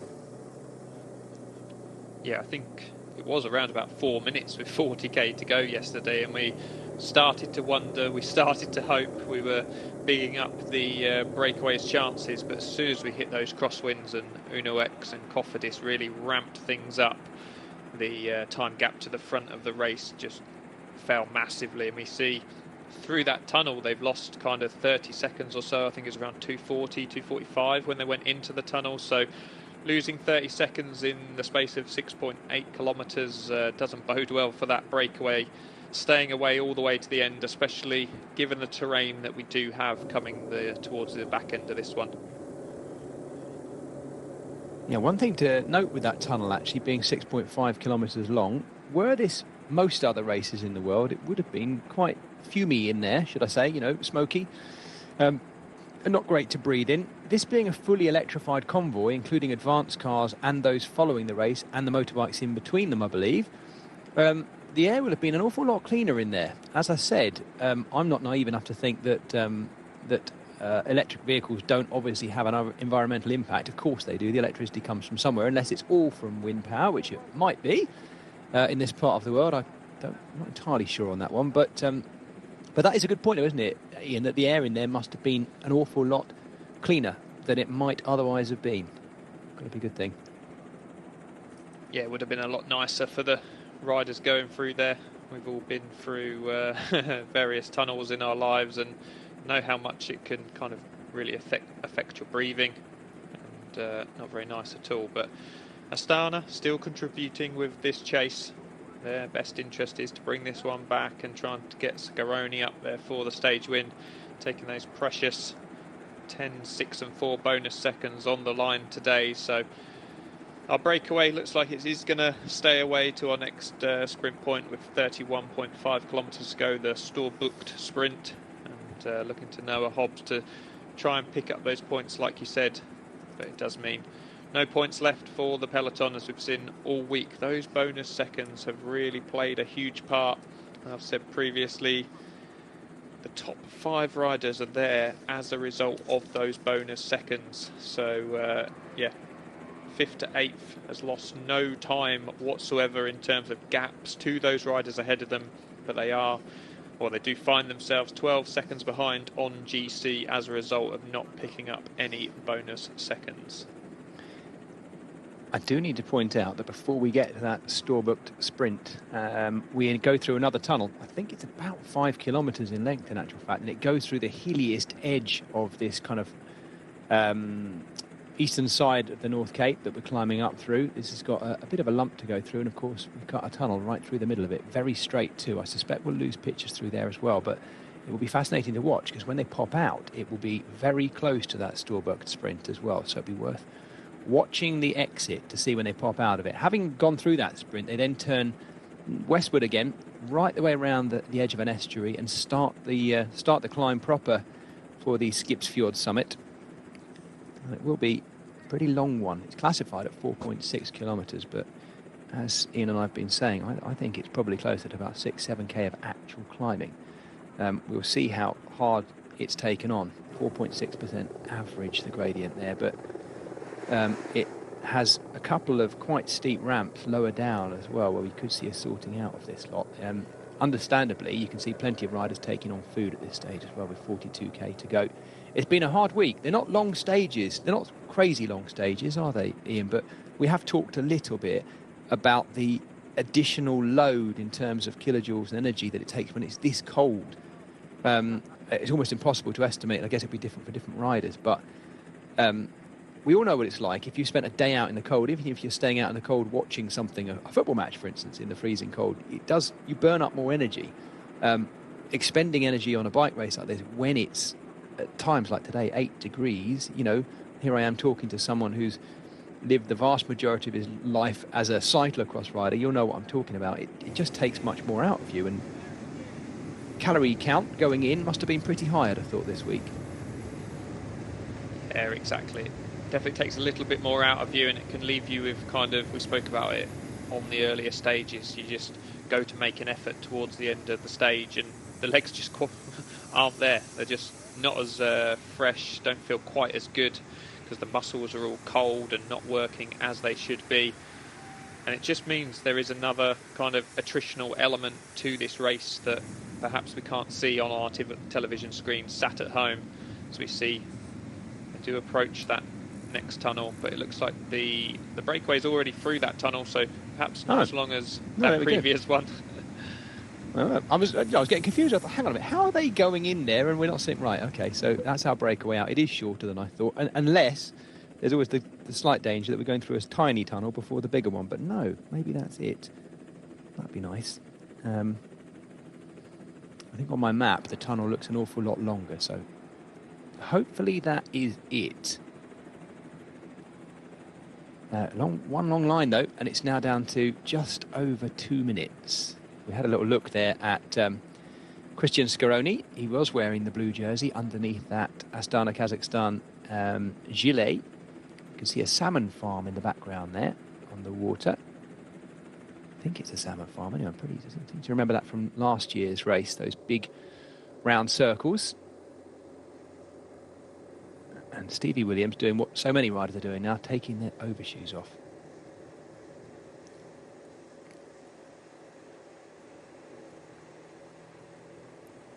So our race leader, Stevie Williams, getting a little push back in from Martin Urienstad, one of the Uno X riders there. The Welshman, the British rider, takes his overshoes off and stuffs them in his back pocket. I have to say, I think everyone's different. I've never understood. I've never had a problem with wearing a pair of overshoes, unless they're like neoprene type ones that are really tight. And yet we're seeing so many of the riders taking off these quite thin sort of racing overshoes. An odd one to me, because it's a really hard thing to do. So they'd have to be annoying you, or you'd have to be convinced they're going to slow you down for you to actually go through the effort of taking them off. Or is it just something to do? Is it just giving them something to do? Perhaps a little bit lighter. Yeah, didn't quite catch what he was doing there, but was he taking off his knee warmers as well, perhaps? Maybe a little bit easier to get them over the shoe without the overshoe in place. Just looking at our breakaway now, they're really beginning to pick up the pace, just catching a little bit of a tailwind now, as we saw the pace in the peloton really increasing with Israel driving it, and we look even beginning to struggle to hold the wheel within this breakaway. Just as we said, I was just about to say I'm struggling to see the rider from Trinity, and that's why he's been dropped from that breakaway. Just goes to show that the pace has increased at the front of our race, and to match that, the peloton behind really picking up the pace. Well, he's one of the youngest riders in the race, Tobias Nacken, 18 years of age. He's not the youngest. The youngest rider in the race is Lewis Bauer, the Kiwi from Groupama FDG under-23 team. The rider who was in that breakaway, winning all of those sprint points on sprint points and mountain points on day one. Nacken, the only Norwegian on that British team of Trinity Racing, now back in the fold. He seemed to go back pretty quickly there, so I just wonder whether he had a problem or something in, because that's quite a big gap of 2 minutes to go back through so quickly. This was a regular feature on last year's race. We haven't seen too many of our hilltop spectators waving flags, and I suspect those two have gone up there bright and early today to get an absolutely prime position. What a fantastic shot, looking down on those fishing villages now and looking out to sea as well. That's my kind of outdoors, Ian. Absolutely. It must be so fresh. The air must be so fresh this far north. It's not somewhere I've been. You said you've been quite a long way north, but not Norway, was it? Was it Estonia? Finland? Estonia, that's right. Yeah, we did the tour of Estonia, and Yeah, I think that was when I was describing the closest I've got to not going dark at night. It was only dark for a few hours of the night, which, yeah, felt strange enough, let alone being this far north in Norway where it simply never goes dark at points in the year. And we said earlier in the week there was a golf club where, yeah, you can literally play golf 24 hours a day. Fantastic. Yeah, I'm not sure there's going to be too much rough of the green on the golf course around here, because it's not overly lush, the landscape. Won't take too much mowing, I'd have thought. Although, as we've noted, it definitely is greener over on this east side. Far more rocky and grey and beautiful in a slightly different way on the west side there as well. We get the thumbs up from Dow Limpy, the South African rider for the Israel Premier Tech team. He's our race leader. That Midnight Sun jersey, Stevie Williams looking comfortable but concentrated. I think he was pretty knackered at the finish yesterday. We're going into another tunnel here, Ian. I'm losing my concept of tunnels here and where they are exactly. We might be about to go into a long one, because the last one was very short, and that was us losing the shot almost immediately there. We'll see. I think we're looking across here to Honningsveg. Honningsveg is the bigger town right on the edge. It has a little airport as well, actually. Very close to the North Cape. A little bit more than a fishing village for sure. Proper town.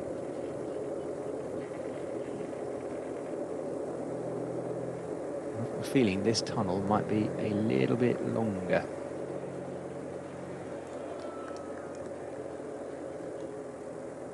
And if it is, it's going to lead right the way to the point where we're almost at the Storbuk sprint point. The North Cape tunnel that we went through, by the way, was completed in 1999, according to my guidebook, and it changed the face of the island we're now on and the life of its inhabitants forever, really, in terms of making access so much easier. And the removal of the toll in 2012, which was in place since the beginning, brought the island even closer to its neighbours, according to our fantastic ASO guidebook.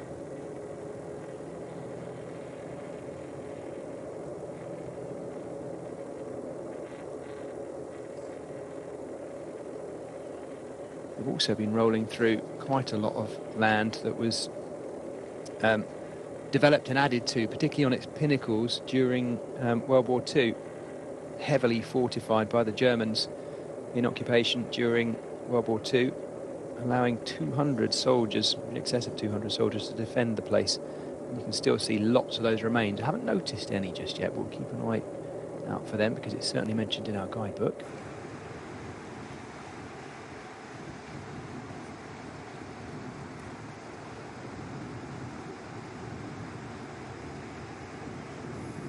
So the peloton now head into that same tunnel, and I do think this is the longer one. I have found myself in between these tunnels thinking, hang on, I'm watching a replay of them entering the last tunnel, but no, these are live pictures. There go our peloton, and we cut to a shot of Honningsveg, which is to the east of where the tunnel will spill out, just alongside that as well. And I think, might be wrong here, but I think that road stretching north from it might be the one we pick up to climb away from there as well, in the direction of the Skipsfjord summit. I think the Skipsfjord summit is just beyond it. So as we look at these shots, live pictures, we might have a little look to see if we can see any indications of our race route. As you'd expect with such an open, exposed place in the far north of Norway, there's very, very few kind of heavy markers of the course that you would see in some other races, where you've got things like inflatable gantries and little barriered areas around the punctuation points and the sprints. It's so sparse and spread out that that's not only unnecessary, but it would look out of place on this beautiful vast landscape as well. So I'm sure the race organisers, ASO, are kind of quite happy with that quite simple setup. And it's a simple race too, as well, in terms of the Jersey competition and the way it's raced. And this year, simpler than ever, in that we've basically got 4 stages, all similar length, this being the longest one at 170 kilometres, and all with uphill finishes as well, in which to sort the riders out. This is the closest we've come in, I think, these shots to kind of agglomerated civilization that we've seen so far as we look down on the museum, the North Cap Museum as well. And I've got some info on that as well, which I will read to you. It was opened, oh sorry, it was opened in 1982, but changed hands in 1997, and it annually has about 10,000 visitors from all over the world, according to our guidebook. Most of what is in there is historical artifacts, many of which are to do with fishing, and the others of which are to do with that occupied period during the war as well, in that big museum. Now, these are the pallets used for the annual pallet race here at Skarsvåg. Traditional competition run once a year. And if I'm not mistaken, that's Tor Hushovd making his way across them, trying to beat the record. The record is 3.28 seconds. And even the great Tor Hushovd could not do it. Very impressive.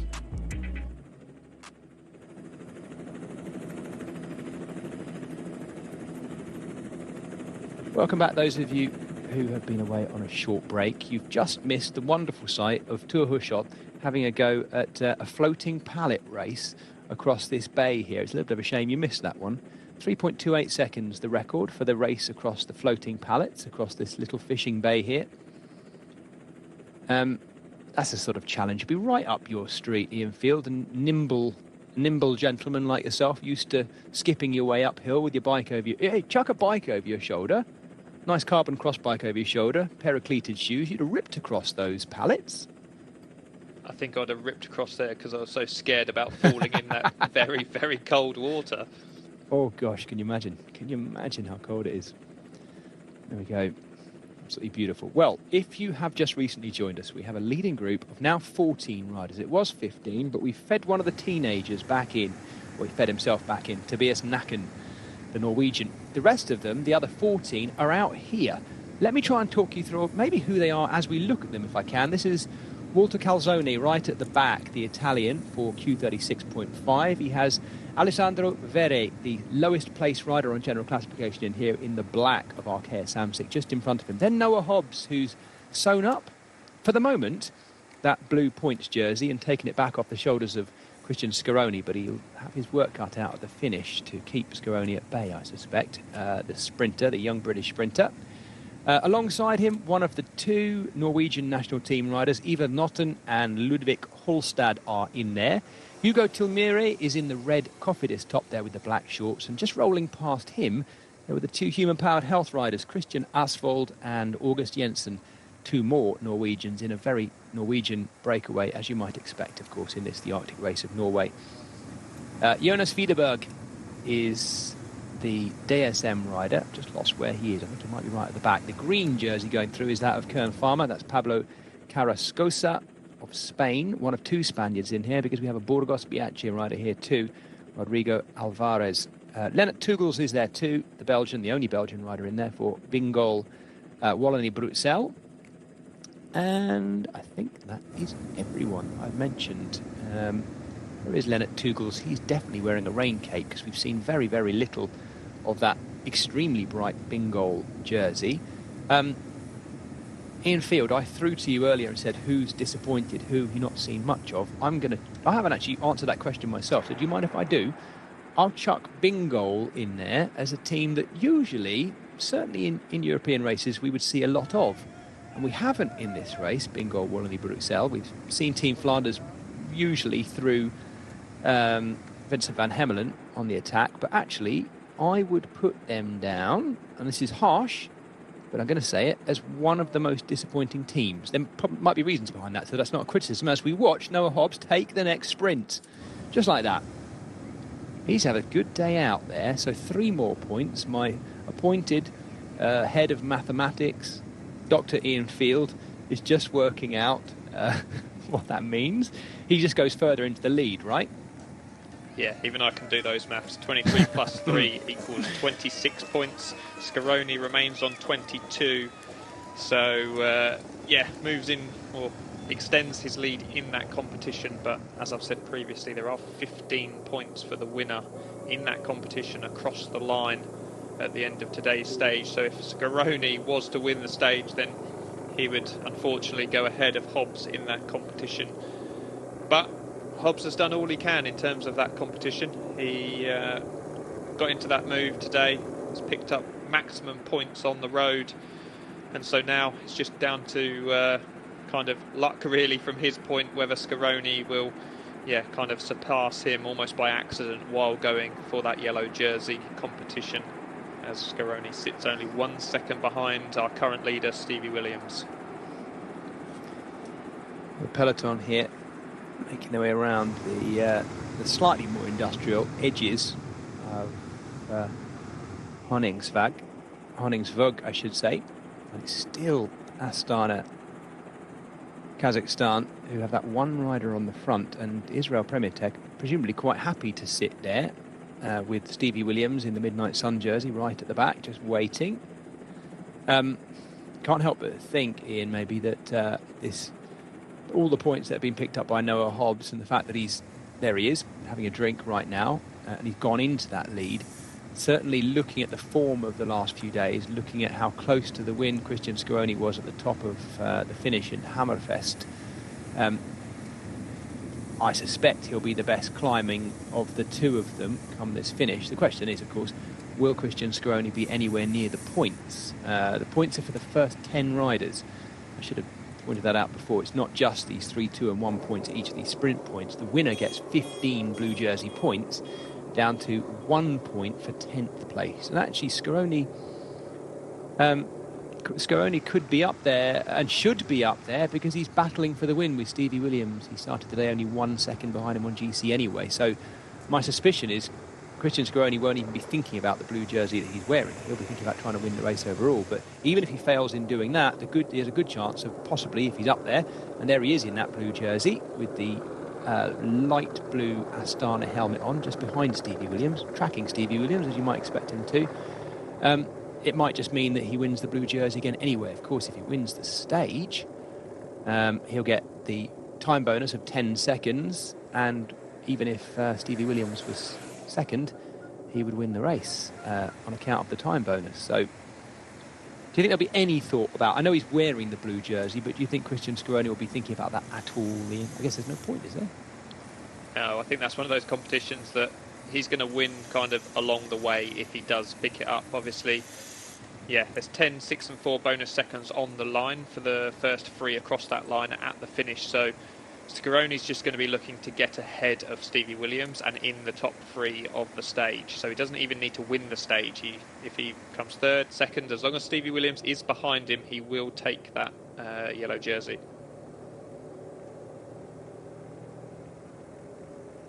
Well, we're getting ever closer to starting the penultimate climb, classified climb that is, because it doesn't half jag up and down once we've gone over the second one as well. We've got a second little descent off the final all category climb, the Vestfjordelet summit.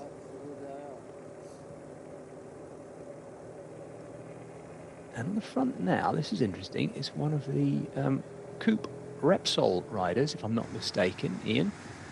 That's interesting. Do you think there might have been some words in amongst the team cars? Why don't you go up and help as well? I mean, it looks like Israel Premier Tech are ready to take over, but that was a Coupe Repsol rider, wasn't it? The Norwegian team.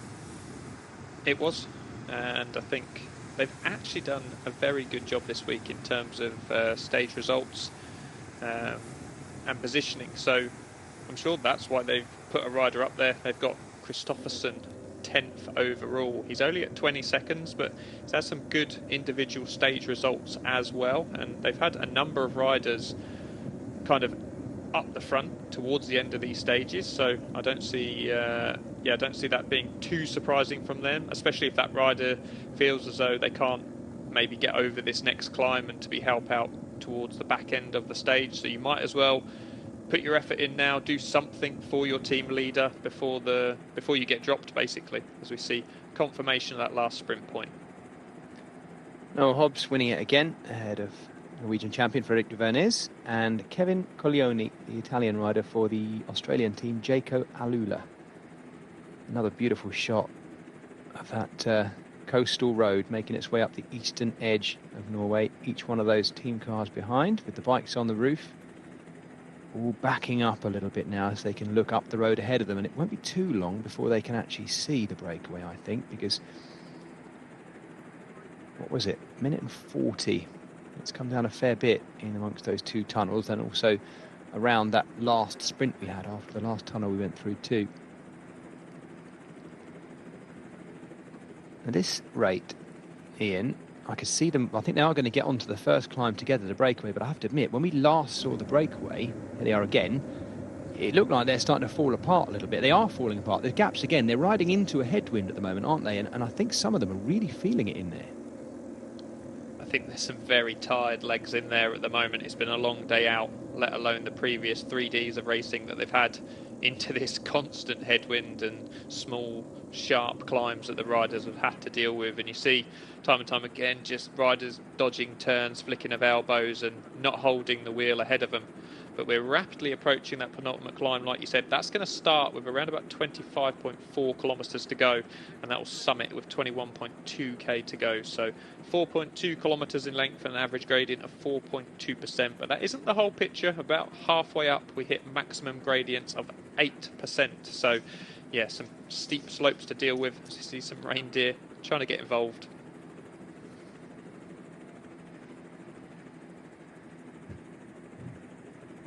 That is quite some lick the reindeer have got there, up alongside us as well, isn't it? Of course, we always enjoy moments like this, but it must be incredibly scary for wildlife up alongside the riders. They do appear to be trying to keep up. I think they're probably just trying to keep away from the following cars to a certain extent. That's them gone, thankfully. It's always exciting to see things like that, but you never want the race to get too heavily involved with the riders. Well, kind of did there, didn't they? I see they crossed first before they took off. Beautiful, absolutely beautiful scenes. We had Santa earlier in the week, didn't we, at the finish in Hammerfest, the Santa. Of course, we're up in the far north of Norway in, I believe, according to my research, anyway, it was what was originally called Lapland, and this is very much Santa's territory, home turf as we go further north.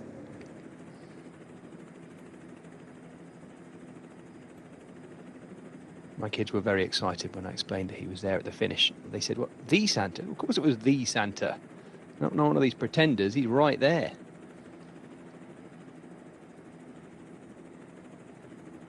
So we're getting closer to a minute and a half. Our breakaways still have some support vehicles in behind them, but it won't be too long before they start moving out of the way to allow this lot to start to hoover up the gap a bit.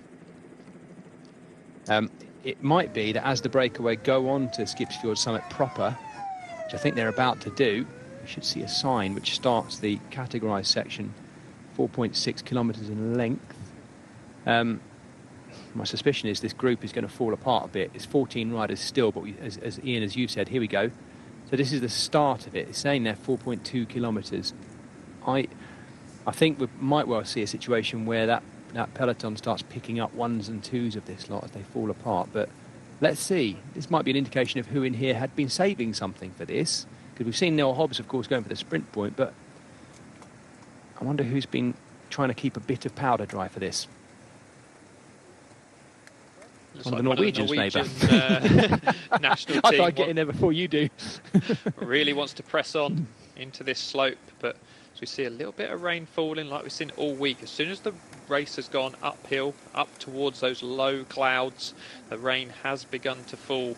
Just make things a little bit more depressing for the riders as they battle into this headwind still on these climbs, which obviously makes it a lot more difficult for riders to be able to break away, break the elastic from the riders in that slipstream behind. Even going uphill does make quite a large difference being able to draft in behind, especially into a headwind. Mamma mia. Poor old Alessandro Veri. Day over for him. An impressive battle, but he's done. It's looking as well like Carrascosa will be the next to go, and Noah Hobbs too. Welcome back, those of you who've been away on a short break. We've started the penultimate categorised climb of the day, the all category Skipsfjord summit. It's a long one. In fact, really from where they started climbing, it's about 5.5, nearly 6 kilometres, but they're on the categorised section of it now. As Ian Field mentioned, it goes up to about 8% in places on the way up here to the very top. And that's saying 25k to the finish, but they have about 4 kilometres now to the top of the Skipsfjord summit. And as I thought might happen, we're seeing a shakeout of our, well, large breakaway. It was 15 riders originally, then it was down to 14, and now we're just dripping riders off the back of it, and they'll be being fed back into that chasing peloton behind that have at the front of it Israel Premier Tech's Stevie Williams, who is in the race lead, but only by 1 second. That is, of course, the race lead. On paper, the virtual leader is still in here, only just at the moment, and that is one of either Kevin Collioni or Frederick Verniz, the two riders who are best placed, along with Christian Asvold as well. Those three all on 1 minute 33 down. So in fact, they're just losing that virtual race lead right now. Guy Sagiv is, by the looks of it, being dropped from the peloton there as well. So it shows the pace has really gone up. We saw the difference in speed between the peloton and the breakaway just a few moments ago down the bottom right of the screen, and it was quite a noticeable difference as well. Yeah, you see on this climb, normally you'd see the peloton all lined out as they hit these early slopes, but due to that block headwind, kind of everyone fanning out behind, looks like actually Arkea Samsic coming to the fore to drive things on the front of the peloton as we see our breakaway just beginning to make their way up this climb. Still the steepest slopes to come as we look further ahead, the road ramping up towards the summit. 3 kilometres of climbing to go for our breakaway. That's interesting, Ian. That's got me thinking, how high up is Clément Champoussin on general classification? But actually, he must have lost some time on... What day did he lose time on? Was it, it was stage 2, wasn't it? I remember you saying he came in quite a long way down. So Arkea Samsic's best placed rider, I wonder whether they just know that Clément Champoussin's in good form and that they want to set this up for him today and bring it all back. This is not about the general classification, I don't think. Luis Barret is their best placed rider on general classification, unless I've missed something, in 14th place. Yeah. But I think this might be about Champoussin, who was so close again yesterday, second to Stevie Williams. What do you reckon? I think 100% that they're not going for the GC with Bali. He's over 30 seconds back. I would have thought this is all about Champoussin, who we saw yesterday had a real turn of speed come the finish, even though he was dressed up like midwinter training ride. Yeah. I'm sure he'll be kind of taking it perhaps a little bit more seriously, almost knowing the form he's got now, shedding a few more layers before he gets to that finishing sprint, and be trying to take out the stage today for Arkea. Haven't had much to scream about all week. Champoussin's second place yesterday was the highlight for them. This is where it gets steeper. I think that might be one of your 8%er bits there as well. It looked pretty steep at that point. Could just be the shot, of course, looking across the road, but it's definitely got tougher, and we've had a sorting out here. 1, 2, 3, 4, 5, 6, 7, 8, 9. We've got about 10 riders left there now at the front. We had a little shot, by the way, of riders dropping off the back of the field. The tall, slim Lidl Trek rider was Antoine Toluc, the 29-year-old former Jumbo-Visma rider, of course, who's been injured, just coming back in this race now as well. And it looks like these people have had or are having a lovely barbecue up there, keeping themselves warm by the look of it too. Thomas Champion of Cofidis, the tall figure there, who is looking back to see the damage that's being done, and there is damage being done there. We're seeing the tail end of it as well. That looked tough back there. That's poor old Alessandro Verre. My gosh, he's gone back through that group quickly. We saw him being dropped from the breakaway. He's gone right the way through the peloton. He looks, Ian, like he's almost at a standstill, Alessandro Verre. I don't know whether he's got a bit of hunger knock or what there, but he is only just keeping the bike going at the moment. It looks really difficult. He's had a hard day out. This is back up with the lead of the race. 1 minute and 10 seconds they have over that peloton. I think that just goes to show how hard today's been, just riding into that headwind all day. I think just watching on the TV, sometimes we don't get the appreciation of how hard a stage has been from simply watching. But the way, the shape the peloton has been in, almost one long line all day due to that headwind situation, cross headwind situation, and yeah, hasn't been an easy day out at all. And I think the cameraman's just accentuating those gradients ever slightly for us. I think they are, or have done, some of those 8% pitches already, and it does ease ever so slightly towards the top of this one. But this pace, riders dropping off, and this is just a whittling down process of our breakaway, and I'm sure it's the same behind in the peloton, just riders dropping off, ones and twos, fives and sixes, forming little groups behind. And I think this is what we're going to see now across the back of this stage. 22.5 kilometres remaining, only 1.5 kilometres of climbing left on this one before our descent, and then that very final climb with around 9.5k to go. They'll hit the bottom of that one. It's an impressive push being put on here by Walter Calzoni of Q36.5. He has August Jensen with him, so an Italian and a Norwegian pushing on together. They've got company here from Ivar Norton, the Norwegian national team rider, and they've taken Frederik Vernes with them as well. Lennart Tugels is trying to go across, the Belgian.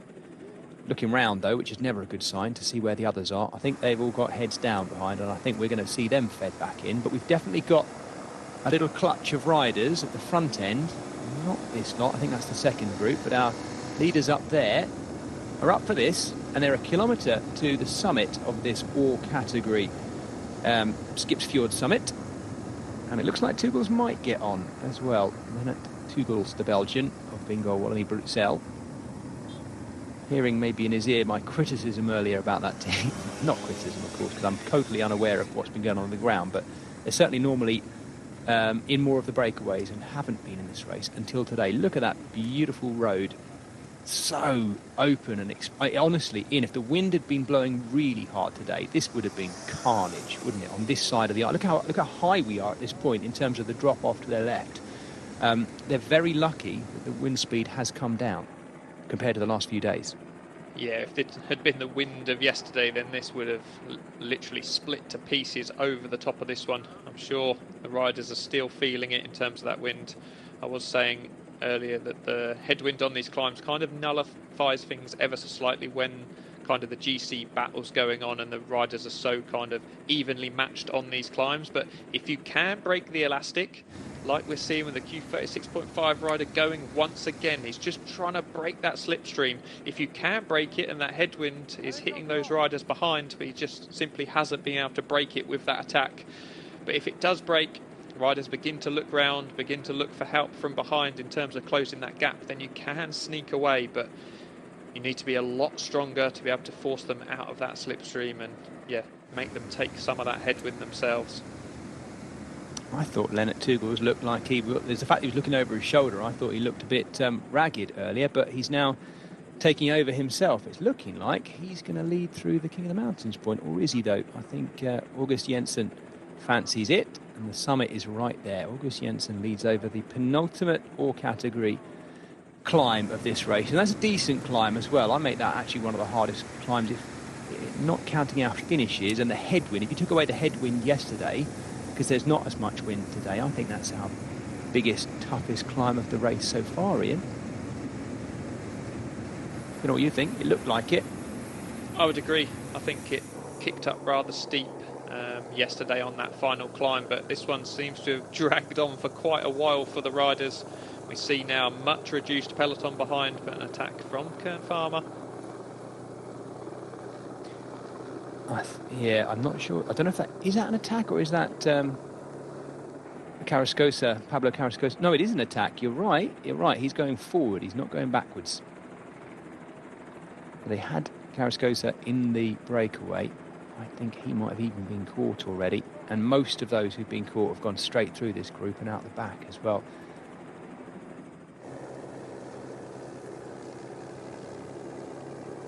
Interesting.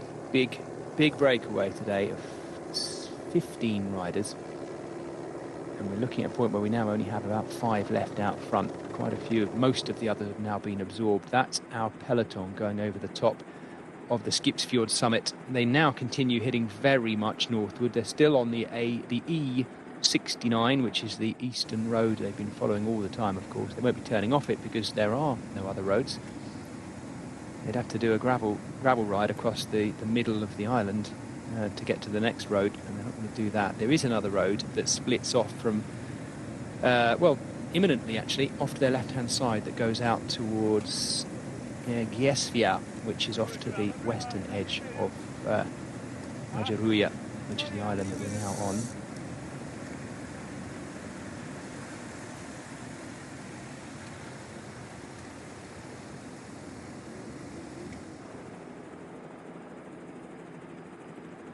With 20 kilometres to go now, and that's the 20 to go marker, we have 5 riders in the lead of this, the 4th and final stage of the 10th edition of the Arctic Race of Norway. We're heading to the most northerly part, literally the most northerly point, and the most northerly road, therefore, of mainland Europe. These are the 5 riders in the lead.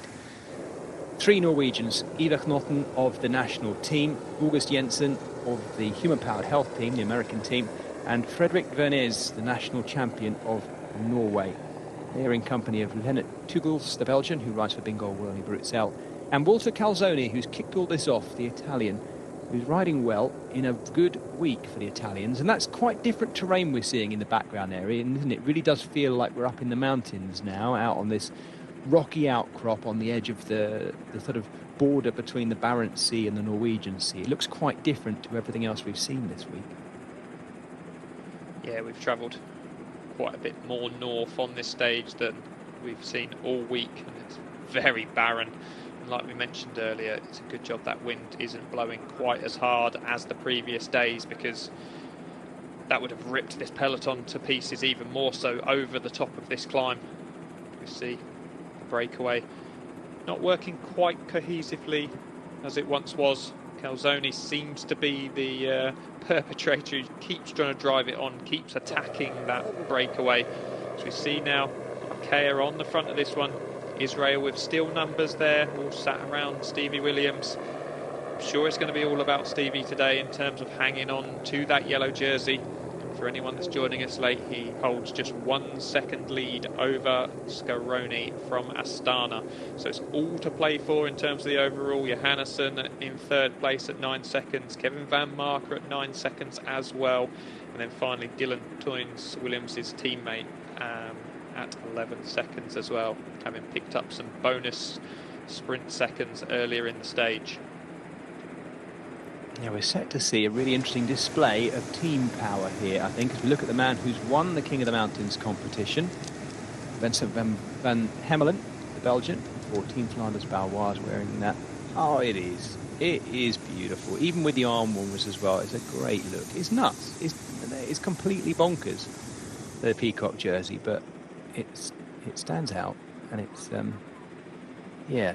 There's almost something peacock-like about King of the Mountains as well, isn't there? And I'm not talking in the Strava sense. I'm talking an actual King of the Mountains competition. The person who strikes out and says, no, I'm going to puff my chest out. We're all riding up this hill together, but I'm going to be first to the top of it. And there's something peacockish about that, I guess, in a way that you're displaying your dominance over the rest of the peloton. I like it.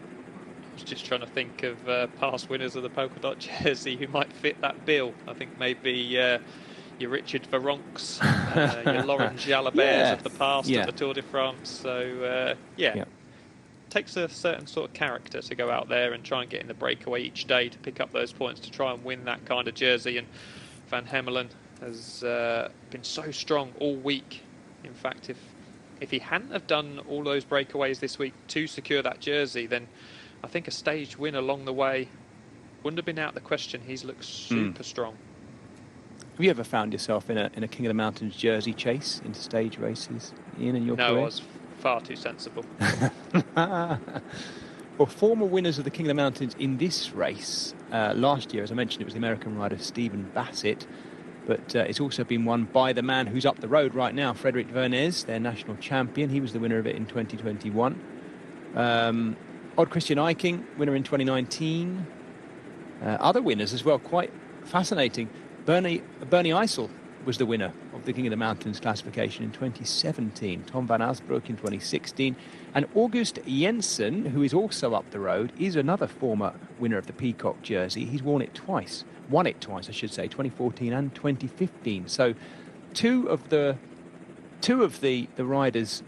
9 riders who previously won this King of the Mountains competition are up the road in our breakaway right now. Frederic Vernes, the 2021 King of the Mountains winner, there he is on the left, the national champion with the orange helmet on, and August Jensen, who is, where is he? Oh, there, with the other orange helmet on of Human Powered Health, rolling through with the white overshoe covers on.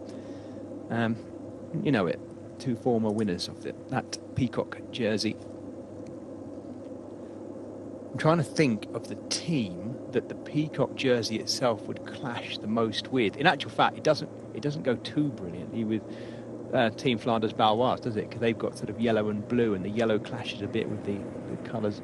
It doesn't really need to go with anything, does it? It just stands out so much. But I do think, and I'm going to put it out there right now, because I know lots of the English-speaking teams and team managers listen back to this. If you fancy winning that Peacock jersey next year, someone come with the Peacock shorts or skin suit. Get it prepared, get it made, because it's a thing I would love to see. It would be quite a statement to turn up quietly with it in the back of your team bus, hoping to get into that jersey.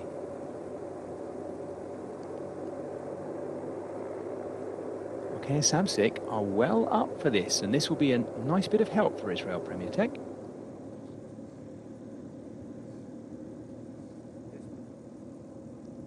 The thing is, Walter Calzoni here of Italy is really up for this, isn't he? The Q36.5 man. If I've been slightly critical of Bingo Wallenby Bruxelles for being a bit quiet this week, Ian, I guess I've got to throw a Q36.5 in that direction too, as having been one of the quieter teams. But Walter Calzoni is well up for this, isn't he? He's definitely making up for their quiet week. Looking at what the riders have left of today's stage, it's predominantly uphill now for a number of kilometres, then a very short descent, and then the final 3 kilometres is predominantly uphill as well. So although it looks like on the stage that there's only 1 climb left, there's plenty of climbing to do, as we see remnants of that breakaway falling back towards what's left of the peloton. We see quite a large group just off the back of the peloton working hard to get back into this one. Haven't been able to see if any of the GC contenders have been distanced over that climb. There was a number of the Kern Farmer riders there. I wonder if Roger Adria is their GC man. He's up there in the top 10 overall. I'm sure he's still well represented, as we see. Still 4 of those riders in there, the Kerner team. Yeah. Roger Adria is the second from last, the third one of them. I was looking to see if he was the one wearing the full face buff. That just shows how cold it is as well. We talked about the shock to the system, and I think I mentioned earlier in the week as we watched Odd Christian Eiking and his pink helmet up there. EF Education Easy Post rider, riding as the team leader, we think, of the Norwegian national team. So he fancies a crack at this final all-category climb too. I've completely forgotten what I was saying here. It's that time of the week. Been doing too many of these stages, and I've completely lost my track of where I was going. But anyway, Kern Farmer, Roger Adria. Yes, we talked, didn't we, earlier in the week about how actually going to those World Championships in Scotland might have been a nice kind of meteorological stepping stone to arriving here in Norway. Of course, this is a lot colder, but it wasn't roasting hot in Scotland, and there was a fair bit of rain and damp as well. So it was kind of for the riders who were racing in those World Championships a nice little going north stepping stone to bring them to the Arctic race of Norway. Walter Calzoni having a look over his shoulder, because we should be able to see them in shot there. I'm just looking to see if we can. There we are. Actually, no, that's the 3 who are still yet to be caught. That's Hugo Tumiri, the Frenchman, Christian Asphalt, the other human-powered health rider, and Kevin Collioni. They're going to be caught relatively soon. We can see some little groups off the back of that as well. Should be able to see the leading group up the road ahead of those 3. No, not quite.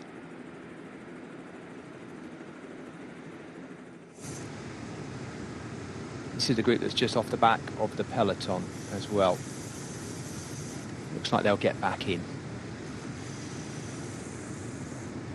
Looks like they will get back in, but just as they're going to hit that final climb, the final climb will start with around 9.5 kilometres to go. So, yeah, under 3 kilometres now. And 9 times out of 10, you'd say those riders have been dropped for a reason on the previous climb, and they'll probably get dropped again on the next one.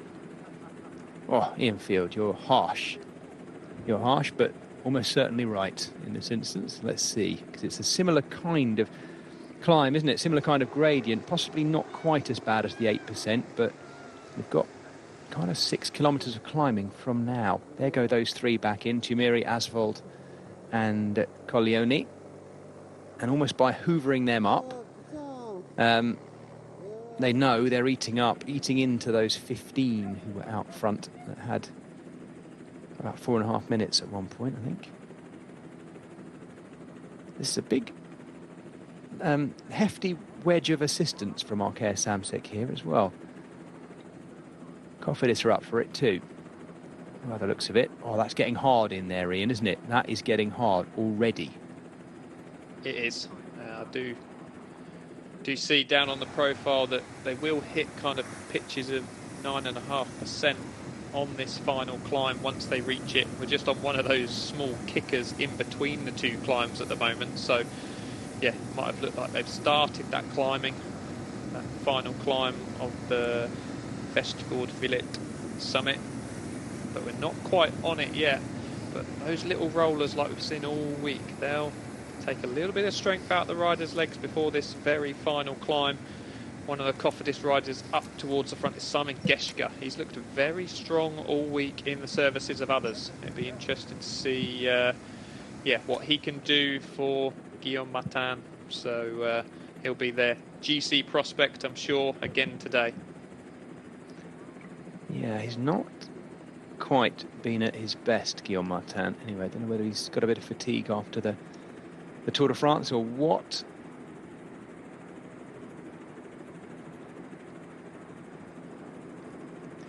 But it's Cofidis who've sent 3, if not 4 riders to the front now. And this is the attacking going on at the front end, knowing that the gap is now down to below a minute. And it's August Jensen who's taken off on this final categorised climb with quite a way to go. But as the infield has mentioned, it's not the last climb either. There's a couple of more ramps between it. I wondered how much was left in the legs of Walter Calzoni, who's been doing a lot here, but I think he is on a good day. You can see it. Snappily trying to get away from Frederic Vernes. It's not working though, and I think these 6 are going to come back together again if August Jensen doesn't persist, but he's gone.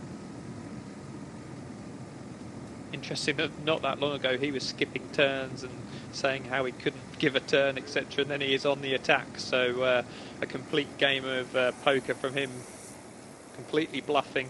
So he now looks to be one of the strongest from that breakaway. Yeah, as I mentioned, he is a former stage winner in this race as well, and a former, did I not say, former King of the Mountains as well, former winner of the Peacock jersey. Looks over his shoulder though, just to be sure of it, because he knows there's some real strength in there. Jonas Fiederberg is the Norwegian at the very back there for DSM. A team who must have had a proper change of game plan on the first day of this race when they found that Andreas Leknesson was not starting. This was the final day last year when Andreas Leknesson did that incredible ride to take the race overall, went off by himself on the finishing circuit on the final stage, going southward as we did last year, right the way down to through the south of Norway. And must have left that team a little bit open. Of course, all of those worries about what the team would be doing were then quashed by Alberto Dainese taking that stage 1 victory in the sprint ahead of Noah Hobbs.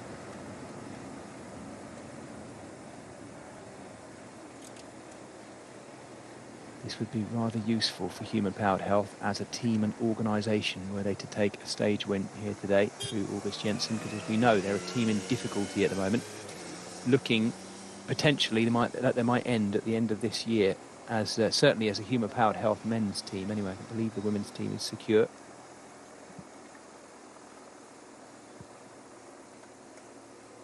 Calzone isn't done yet. Yeah, no, he's not. Definitely not. But they are falling apart, aren't they? Look, almost evenly spaced between them. Now leading 6 riders, I should say. This is almost a constant gradient all the way to the top, averaging around 7.5% all the way. So one of the hardest climbs that we're going to see all week. And we see riders in the breakaway just all over the place now. This has been a really tough day, as we said. And right now it's mano a mano on this final climb. Lennart Tugel's looking like he's starting to turn slightly more square pedals there, pushing down hard to keep the bike moving. I wonder whether it will regroup. That might be it now. We're still seeing 50 seconds, though, from the front of the race, and August Jensen back to that, well, it was Arkea Samsic-led peloton. Let's see who's leading it by the time we see them. And my suspicion, Ian, is that that peloton itself will be that little bit smaller by the time we next see it as well, because there'll be probably very similar scenes to what we're seeing now off the back of the main peloton as well, I guess. Yeah, those riders that were dropped earlier, I'm sure will be getting dropped again on these slopes. It's a really tough climb. And although I keep saying that headwind is nullifying things ever so slightly, if you do let the wheel go by probably more than 4 or 5 meters, as we see now with the human-powered Health Tech rider, as soon as you lose that draft kind of right about now at these kind of speeds, he's kind of lost it, and there's only one way he's going now, and that's backwards. Yeah, and already Jonas Fiederberg being fed back into that peloton, and I don't think he'll be staying with them. So I might be wrong. Depends what he's got left to help his team, and what that help might be, or who it's for. The Norwegian national champion in the biggest stage race in Norway is trying to ride clear and see if he can win this stage from the breakaway. Fredrik Vernes. It does look like Walter Calzone is going to get across to him. August Jensen looking a little bit more tired now of those leading 3. When they go over the top of the Vestfjordelet summit, they will have 7 kilometres to go. But as Ian has mentioned, it goes down into a valley and then has another quite steep climb out of the valley, then down a little drop again, and then the rise to the finish at North Cape, the most northerly part of mainland Europe. This is the road to it. This is the only road to it. Right now, this is playing into Israel Premier Tech's hands. They haven't had to do any of the chasing over the last kind of 15, 20 kilometres, as we see now that peloton behind being led by Cofidis. I think that is Simon Geschker on the front, as we see Odd Christian Eiking on the attack for the Norwegian team, normally a rider of the EF Education team. He's followed by Guillaume Martin. Is that Johannesson? Williams following as well, Dylan Toynes in there as well, Kevin Van Marker. So all the big names in terms of this GC battle, but it's Odd Christian Eiking who did lose time in those crosswinds on the second stage, so out of the GC battle as such now, but looking to take a stage win perhaps. Yeah, looking maybe to back up the fact that he is the big name. We're seeing Stevie Williams going here. This is the race leader, I think, sensing that there's they're trying to take that jersey off his back, and he's going on the attack himself, sewing up the gap, getting himself back in touch with the Tugel's group there. 3 more fed back in, and that should mean now, well, we have only got 2 out front, and it's really come back together. We're down to next to nothing now. Vincent van Hemelen, by the looks of it, yes, off the back, but that won't be a problem for him because he's won that jersey. He just needs to bring it home now. Last 2 riders remaining out front, and it's a pretty desperate survival point as well. Walter Calzone and Fredrik Vernes. They're going to see, well, maybe seeing if they can hang on to the top of this climb. No, De Vernes is gone. He's done everything he can to stay with the sprightly climbing form of Walter Calzone, who's looked good on this climb, the Q36.5 man. And after all that attacking that he's done, he wants to make sure it was worth something, at least maybe surviving to the top of the Vestfjordelet summit. More and more attacks coming out of that peloton now, more and more sense and opportunity, sense that everyone's tired. It's been a really tough 4 days of racing.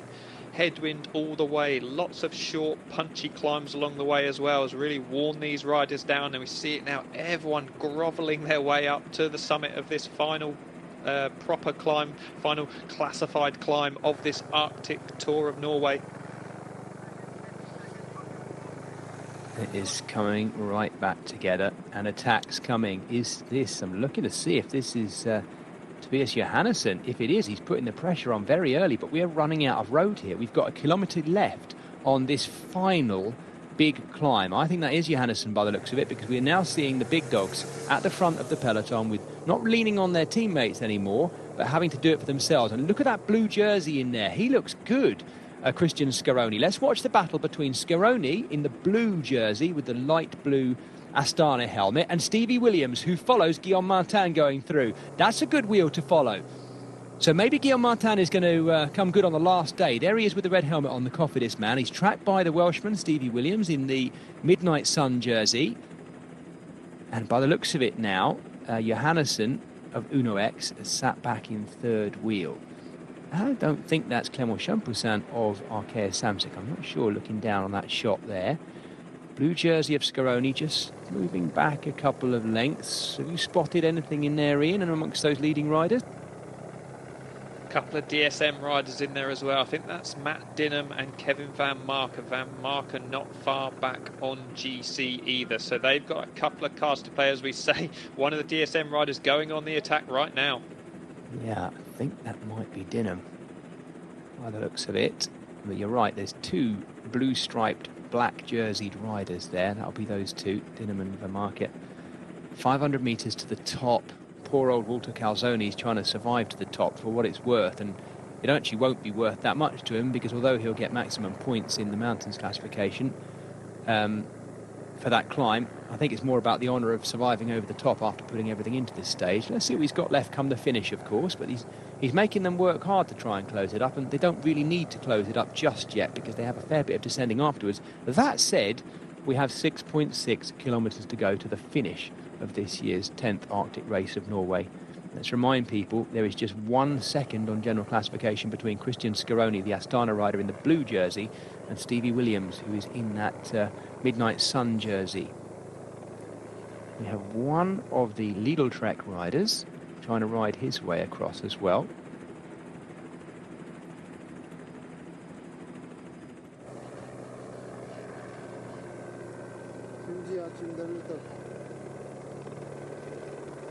We've seen Antoine Tolu going out the back. I think it might be Asbjørn Helmoseth, the Danish rider, certainly a taller rider from Lidl Trek. That's the top of the final categorised climb of the day, and Walter Calzoni is on a good ride. He survives over the top and might well have a little bit of clear space around him to take the descent exactly how he wants it. I think that might have been Johan Ravnoy. That looks like Johan Ravnoy there, taking the second set of points for Coupe Repsol in the blue. So although he can't win the competition anymore, I think he wants to make sure that he finishes high up, because Stevie Williams will have picked up points across the last day or so as well. Huge attack now from Guillaume Martin, but closely followed by Johannesson. Yeah, Johannesson marking absolutely everything at the moment. The DSM riders looking around to see where they both are.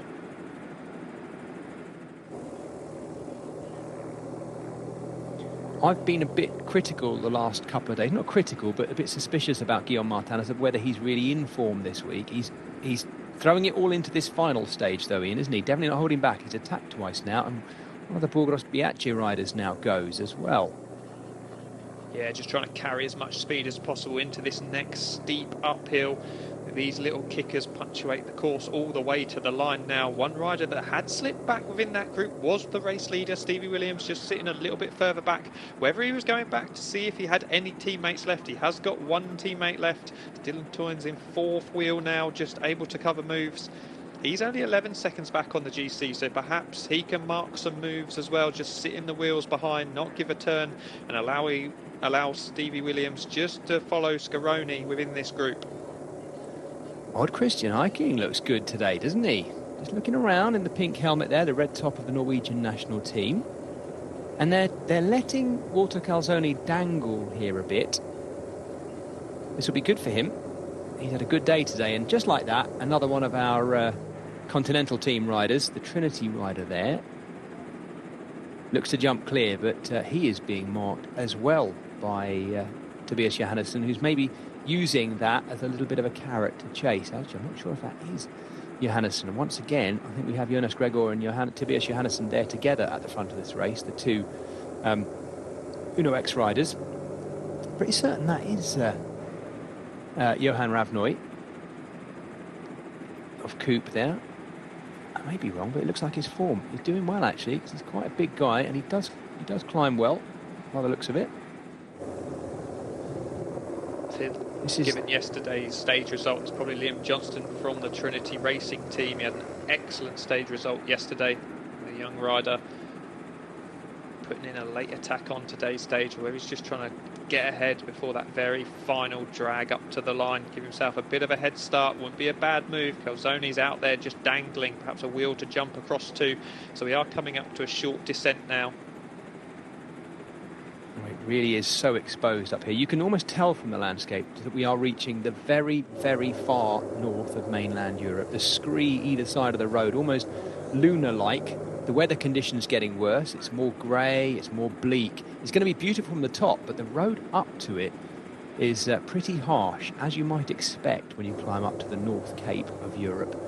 Walter Calzone, this Italian for Q36.5, the Swiss team. We mustn't write him off, Ian. We must not write him off, because he is still dangling out there. And he's looked the snappiest of that breakaway too. He has, but he must be feeling it in the legs by now, as we see the difference in speed between that little Trek rider from behind, putting in a huge attack on this descent and breaking out by, what's that, 2 or 3 seconds over what remains of our peloton. And I'm sure he'll be coming rapidly across this gap to Calzone ahead. Yeah, I really want to see closer who that is. I think it's Asbjørn Helmose, the Danish rider for Lidl Trek. But until we see him a bit closer, I'm not entirely sure. No mistaking Walter Calzone, though, the remaining rider from our breakaway, and he has got to be our most attacking rider, the most active, most combative rider at the finish, surely. This is from the breakaway, don't forget, the only remaining rider, and he is making them work very hard for this. Look how tough that is. So that's the rise on our profile that's going to take them up to the little bit of a plateau before the finish. And it is Asbjørn Helmose. I was right, the Little Trek rider. The Dane, who now sits in second. The only problem is, who is that Uno X rider? I think the Uno X have been loving their... They must have a very fine gilet, because I've barely seen an Uno X rider's number all week. If it's Johannesson, that has to make alarm bells ring. I don't think it is. I think it might be Gregor, Ian. I was going to say, I presume from the lack of reaction behind, it's not Johannesson. It probably is Gregor, like you say. As now Astana come to the front of that peloton. They want to try and keep this all together. Stevie Williams won't be upset about riders going up the road and mopping up those bonus seconds on the line, because it makes his life a lot easier. As we see, that must be Johannesson attacking on the left-hand side of the road now as we look at it, because Williams is straight onto that one on one of these last final kickers. Oh, Astana on the back foot again here. In fact, looking for the blue jersey. Don't forget, there it is. There's the blue jersey we need to keep an eye on. And actually, there's a gap back now as well. He is the last of them, Christian Scaroni, wearing that blue jersey. He's the man who sits on second place to Stevie Williams. And now we're coming to a position here as we watch Guillaume Martin go, the Cofidis man, in the red and white black shorts. He's being tracked by, I think that might be Dylan Turns this time as well for Israel Premier Tech. And Stevie Williams just tags on the back. The man he's got to watch is that man there in the blue jersey, Christian Scaroni. And we've got a proper selective group of race favourites right now, haven't we, going for this general classification, Ian? We have just riders desperately trying to use the speed from behind to break that elastic, like we've said all day. It's a headwind, so it's very difficult to make a difference unless you can break the kind of draft from the rider behind and gain a small gap on them and force them into kind of, is that Roger Adria now going on the left-hand side of the road? Toynes covering that one. First time we've seen Roger Adria do anything like this all week. We know his qualities as a climber. Dylan Turns using him. He's looking to see if he's anyone on, but there's no one on. And Dylan Turns goes now as well. This is a good opportunity, and actually it's kind of ideal for Stevie Williams right now. Adria is not a great threat. Adria is very much thinking about the blue jersey of Christian Scaroni, who's sitting on his back wheel, and those bonus seconds that are available on the line. 10, 6 and 4. They could be the problem for Stevie Williams today when he has just 1 second behind him and the limpet of a blue jersey which is stuck to his back wheel. What a finale we're having as we head to the end of the road. This is the end of the road, the last road in the far northern point of Europe, and if you kept going you'd drop straight off the north of Europe. This is it, and we're headed to the North Cape right now. One man, the Italian Walter Calzoni, is doing a brilliant ride for the Swiss Q36.5 team, but Dylan Turns, who came so close yesterday, is giving up, Ian. He is giving up and sitting up. And look at this. The second place rider, Christian Scaroni, on general classification now, taking up the chase. Walter Calzoni could still win this stage if they carry on like this. It's unbelievable that he's still dangling out there. 3 seconds now. That was a huge effort from Scaroni to bring back Dylan Turns. But watch now on the right-hand side of the road, riders carrying good speed, whether someone attacks on this downslope. But no, they all think better of it. It will now drag up. As soon as this bottoms out, it drags all the way to the line. Oh, what a brilliant ride Calzoni is doing. There'll be lots of fans watching this who are willing him to hang on, actually. It would be good for Stevie Williams because it would take away the 10 seconds, but he would be so deserving of this. It's remarkable considering the attacking he was actually doing within the group as well. How he's got any energy left to get out of the saddle like this. 690 metres to go, inside the final K as well. And he looks back. His body must be absolutely dripping with pain. And yet he finds the energy again to get out of the saddle and lift it one more time as well. It's now the team that I've been actually criticising a bit today for being quiet, Bingo, Wallonie, Bruxelles, who've managed to get 2 riders on the front. The second of them, I think, is Luca Mathis, a Belgian, in sitting second wheel. They've been very quiet in there as well, and they've got one of their riders in the black jersey as well, the black rain jacket behind. They're doing the lead out Bingo as well.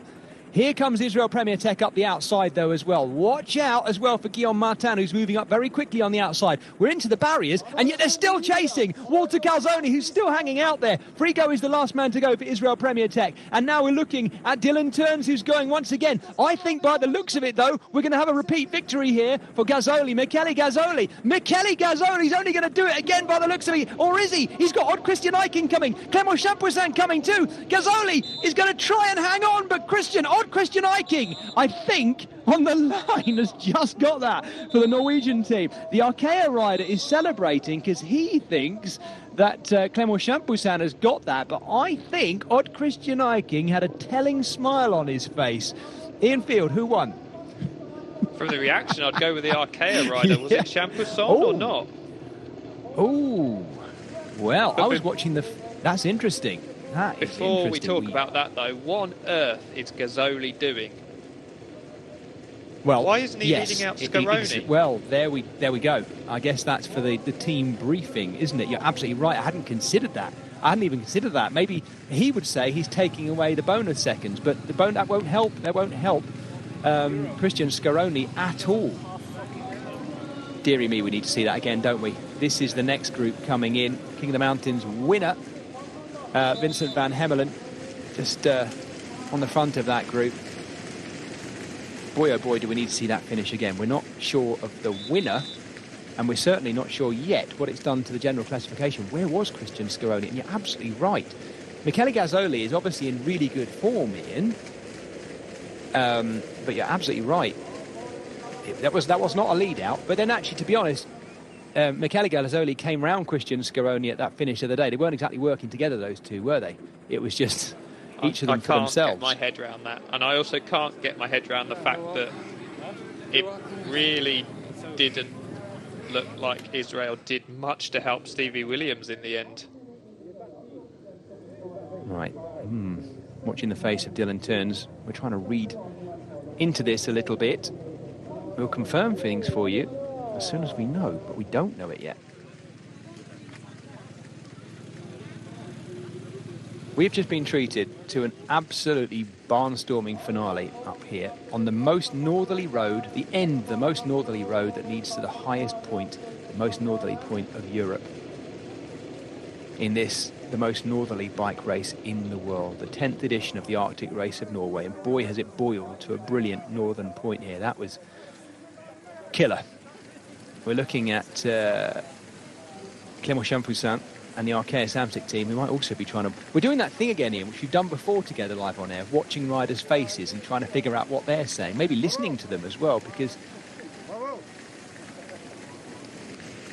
certainly Stevie Williams appeared to be quite jubilant there, happy with that one. I do think it might have been the Arkeia rider. We're still yet to see a replay, aren't we, of that sprint.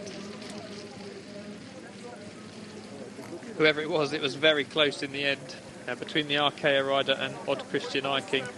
Yeah. Gazzoli's legs just gave up on it. Here we see the overhead shot now. There's Dylan Toynes leading it out. Gazzoli came round him. Odd Christian Eiking there in third position. But I think our winner might be on the right-hand side, coming up with lots and lots of speed, just desperately trying to get into the slipstream of Christian Eiking ahead of him. This was the point where Gazzoli's legs just started to buckle underneath him. 75, 50 metres to go. And there's the Arkeia rider with all the speed coming up on the right-hand side. Yeah. You were right, Ian. You were absolutely right. And I think that is Clément Champoussin who's just taken that win. There we go. He's being given vainqueur de l'étape 4, winner of stage 4. And I wonder what that will do to the general class. No. You pointed out, didn't we? He lost a lot of time, didn't he? On stage 2, having been third in that sprint to Alberto Dainese, showing his sprint quality in a way. Oh dear, look at Michele Gazzoli. You're right, I think that was all about trying to get his second professional victory, just 10 or 12 days after coming back from a suspension. The Astana rider. It was a good finish, again sprinting on the hoods as he did when he won his stage. But look at that, Clément Champoussin on the left-hand side, the Arkeia rider, Frenchman for the French team. And yes, what I was reading into what I thought was Odd Christian Eiking celebrating was actually him, visually banging the bars, metaphorically banging the bars in frustration, having been so close. I think that is Clément Champoussin's second professional career victory, which is actually remarkable for a guy who sprints as well as he does. He's 25 years of age. Former AG Desert Citroën team rider. He was with that team from really the start of his career, because he started out in the Chambéry Cyclisme Formation team. There is the stage result. Stevie Williams in the end coming in 10th, but Clément Champoussin ahead of Odd Christian Eiking. Gazzoli in third in the end. Tobias Johannesson again, the nearly man today, the Norwegian. Matt Dinham, another great ride by the DSM man, in 5th, and Scaroni in 6th. Ooh, we await the general classification as we see the front-on shot again. Well, we can confirm, I don't think the top 3 changed, because the top 3 on the stage, taking up those 10, 6 and 4 bonus seconds, weren't up there on the GC. Champoussin, Eiking and Gazzoli and Scaroni. He's going to be frustrated coming in 6th place and picking up no bonus seconds to overturn that GC battle. Yes, wouldn't mind hearing the conversation between him and Gazzoli at the finish.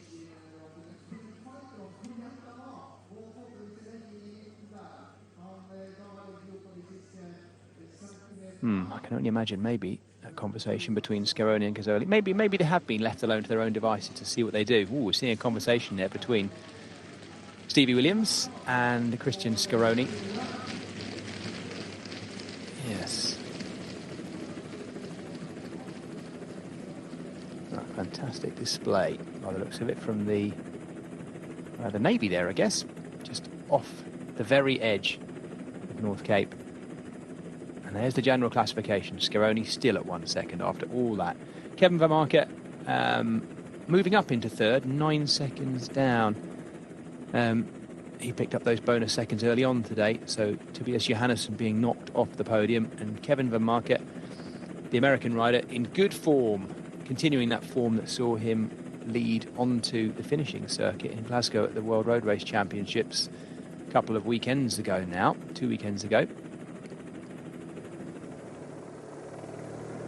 And every hat in the peloton off to this man. It was a great ride by the Italian Walter Calzoni in a great week for the Italians here at the Arctic Race of Norway. He hung on deep. He will sleep well tonight, that man, that's for sure. He's had a big day out. We get another chance, Ian, to watch it from on high and see who's following who, I guess. Yeah, I think Stevie Williams wasn't too pleased when he crossed the line, I don't think, because Dylan Toynes didn't do too much. I know he tried to potentially kind of help him out a little bit, but should have been looking around more in terms of that GC battle. I've already spoken about Gazzoli. What was he up to with Scaroni back in the pack? But it was Gazzoli led out, buoyed by that win the other day. Huge confidence taken, but with that headwind, with that slight uphill drag, it was just this point in the race, 75 metres to go or less, that his legs completely gave up, had to get back in the saddle, and it was Champusson who was able to use the riders ahead of him, use that headwind to almost his advantage to carry the speed around the riders that were ahead of him, and just managed to get Otto Christian Eiking on the line. Well, Clément Champoussin's last big win came in the 2021 Vuelta. He won a stage. His other wins have come as an under-23 rider. He's still only 25 as well, but a fine climber with a really nice turn of speed as well. He timed that one perfectly. He was so close. He's been very close yesterday, where he was second to Stevie Williams. And he was very close when he was third, just behind Alberto Danese. He's staying quite close as well to Danese and Hobbs. There it is again, that top 10. And Odd Christian Eiking, in the end, coming very close to getting a win for the Norwegian national team. And understandably annoyed at the finish as well, because I'm sure that's what he's come for here for, the big dog in that team of youngsters, looking to show them how it's done and justify his place in the team as a World Tour rider. That was close, though. What an incredible feast for the eyes we've had. We are full of the far north of Norway these last few days, and it's been absolutely beautiful. I don't think the last of the riders will be absolutely miles down there. I suspect we'll still see the broom wagon come in our coverage. But little dribs and drabs coming in now as well. Thinking about some of the other jerseys, that blue jersey with Scaroni coming in 6th, I think unfortunately he's potentially going to take back that blue jersey only by 1 or 2 points over Noah Hobbs, who rode his absolute heart out today, picking up a further 9 points in that competition. But I think looking at the points, he might not quite have done enough, unfortunately. That's yet to be confirmed. Obviously, that's my homeschool maths. I think you might be right, but that said, I think this will be a real bonus for Noah Hobbs. Not bonus, but a real boost for Noah Hobbs. And you can see he's in there, I think. Plaisir. Ouais, merci.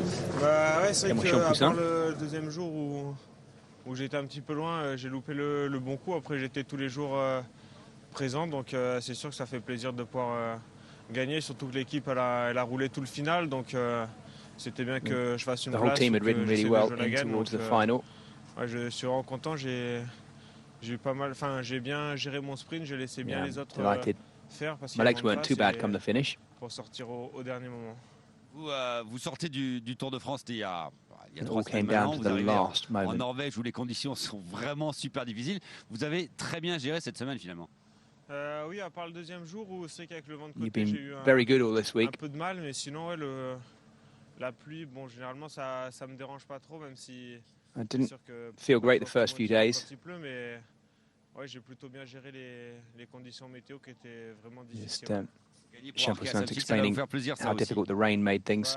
Oui, surtout que l'équipe a bien roulé aujourd'hui, donc je pense qu'ils sont contents aussi que j'ai gagné. Well, the team rode really well today. Ça fait plaisir. Pas de regrets sur cette semaine, à part la deuxième journée peut-être. And of course I won, and I'm Oui, really à part happy la about deuxième that. journée, mais bon, moi j'ai couru sans stress les 2 dernières étapes et After the second day, I didn't have any stress about the general classification. Yeah, and I won today, so I've certainly got no regrets. We'll see him on that incredible podium on the last rock face or the most northerly point of mainland Europe. I think it's going to be a rather spectacular backdrop.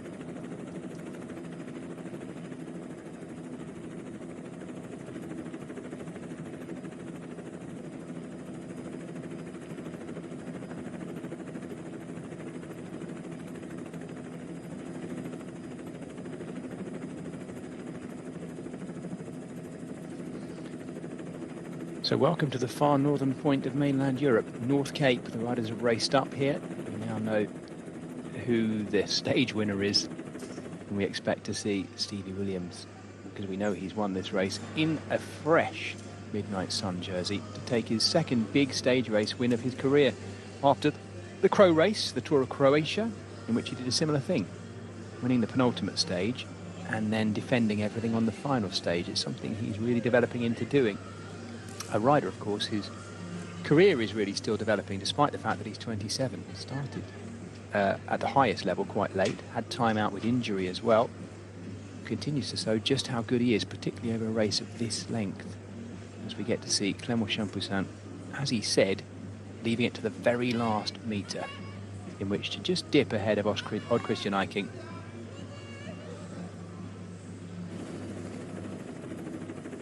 Tobias Johannesson almost doing what Uno X's whole week have done here, the last 4 days anyway, have done here in the 10th Arctic race of Norway.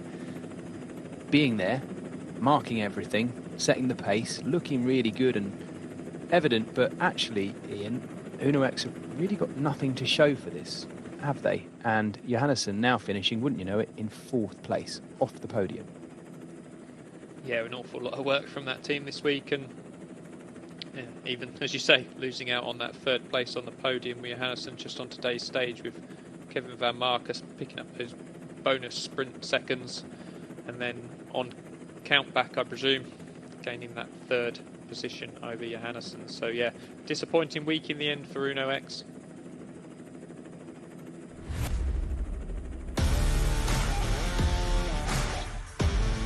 Well, for those of you watching on our Eurosport coverage, thank you so much for joining myself, Jez Cox and Ian Field for the final stage of the 10th edition of the Arctic Race of Norway. I know you'll have enjoyed it, because there is not another race quite like this. And what a finale we had today up to North Cape. Thanks for joining us, you lot, and see you again next time. Take care.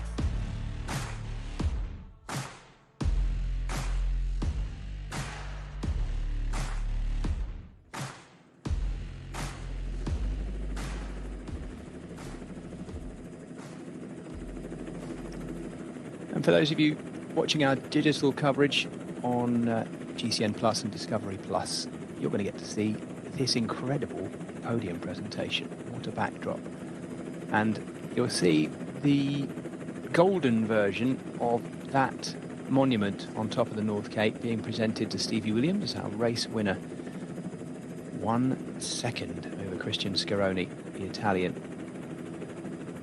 So in that top 10, we have Stevie Williams, British rider, Christian Scaroni, the Italian, Kevin van Market, the American, moving up 1 place, Tobias Johannesson, the Norwegian. Then we have a Belgian, Dylan Turns, an Australian, Matthew Dinham, a Frenchman, Guillaume Martin in 7th, Roger Adria, this is actually perfect, isn't it? Roger Adria, the Spaniard, of course, in 8th, and Camille Bonneau, the only one who spoiled a perfect spread across that top 9 by being the 2nd Belgian, Camille Bonneau, of Team Flanders Valois on general classification. Cedric Christopherson has moved up to 10th place for Coupe Repsol on general classification. He's done that quietly as well. Maybe he was that Coupe Repsol rider that was up there, and I might well have been mistaken with that one as well.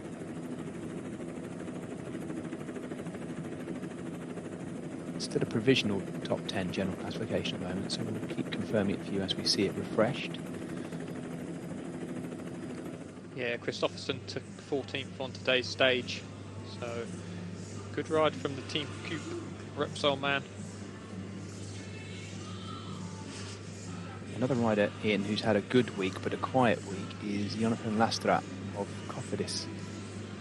He was third on that stage at Michele Gasoli won, and he's been there or thereabouts throughout. He was 16th today. Didn't lose any time. He was in this group as they came towards the line. You see Camille Bonneau with the yellow helmet on the back. He was the one in the black jacket of Ingol Wollony Bruxelles. Clément Champoussin just levering the bike in every which way he can, and the perfect dip too. Moment of realisation on his face there, I think, etched with pain as well. What a hard 4 days. Word on your day. What a day. It was hectic again out there, cold conditions, but satisfied with your day? Yeah, I think, you know, coming into this day, everyone was still pretty close on GC with only a couple of seconds separating the top 15. So we had a plan to go for the first intermediate sprint, and I picked up a couple seconds there, which, yeah, tied me with Johansson for third. So coming into the final, we wanted to try and go for the stage win, and, you know, with the headwind in the final climb, it was pretty hard to get a gap, and a lot of guys tried to attack, but it all kind of came together in the last kilometer, and, yeah, it was just a super long sprint up the climb, trying to, yeah, like with the headwind, you could think a couple guys started too early, and I was coming with momentum, but just trying to pick my way through, and yeah, I couldn't quite get there. But luckily, Johansson didn't get any bonus seconds, so yeah, I moved up to third on GC. And best young rider of the event. That's satisfaction, I guess. Yeah, it's nice to go home with something. It's yeah, definitely a step in the right direction for me, and yeah, I'll take a lot of confidence from this into the next races. How tough was this week? Yeah, it was. The conditions were brutal. Like, yeah, especially coming from the heat in Europe right now. It's yeah, I think the weather was a lot harder than the race, to be honest. It was just trying to survive, but I'm looking forward to going back to the warm weather tomorrow. Thank you very much. Enjoy the podium. 22-year-old American Kevin Vermarke there. One of those riders who did that Scotland-Norway stepping zone to acclimatise himself to these conditions, and looked like he took to it really well as well. Still finding his feet as the kind of rider he is, but very powerful looking rouleur as well, who can climb well and has a good finish on him as well too, Kevin Vermarke. Keep an eye on his career as it develops, but this is a nice little marker for him, finishing on the podium with Stevie Williams, I suspect. Seb Piquet there, who's doing the questions, will be just waiting for the arrival of a freshly wiped down Stevie Williams, possibly just before his podium presentation, I suspect.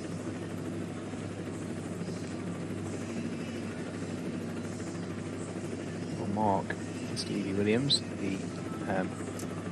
it should be the fifth, and we'll count today's general classification as the fifth win of his professional career. He started out as a professional rider back in 2016, riding for JLT Condor in the United Kingdom, of course. He progressed to a couple of years with the Seg Racing Academy, which was the Dutch team that turned out so many great under-23 riders. Doesn't exist anymore, Seg Racing, but got the big step up at the end of 2018 to sign as a trainee with Bahrain Merida, as it was then. Spent 5 years with that team through to it becoming Bahrain victorious, but went through quite a long period of injury as well, and then of course we had a COVID affected year in the middle of that. This year finds himself at Israel Premier Tech. In a way, Ian, for a rider like him, I guess a team like Israel Premier Tech probably gives him a certain amount of freedom maybe to do things his way, because he's good enough to be a leader in 1 week stage races. We see that because he's now won 2 races of this kind of length as well. But if he was in many other bigger teams, he might find himself working for someone else. Dare I say, he'd be probably quite a nice signing for the likes of an Ineos. Possibly. Clément Champoussin, our stage winner. Clément Champoussin kjørte fantastisk sterkt opp til mållinga her. Klarte akkurat å snike seg inn foran med et hjul i den intense spurten. Får da premien fra Bjørnar Skjæran, fiskeri- og havminister, og Trude Gjeng som ordfører. Clément Champoussin! Well, I think we can just see the bottom jaw of Clément Champoussin in that lightweight long-sleeve jersey there, quivering away. It is freezing cold up there, as you can see from our first ever winner of this race back in 2013, Thor Hushovd. He is wearing the woolly hat, full winter jacket, gloves and everything. And there's that stage result once again.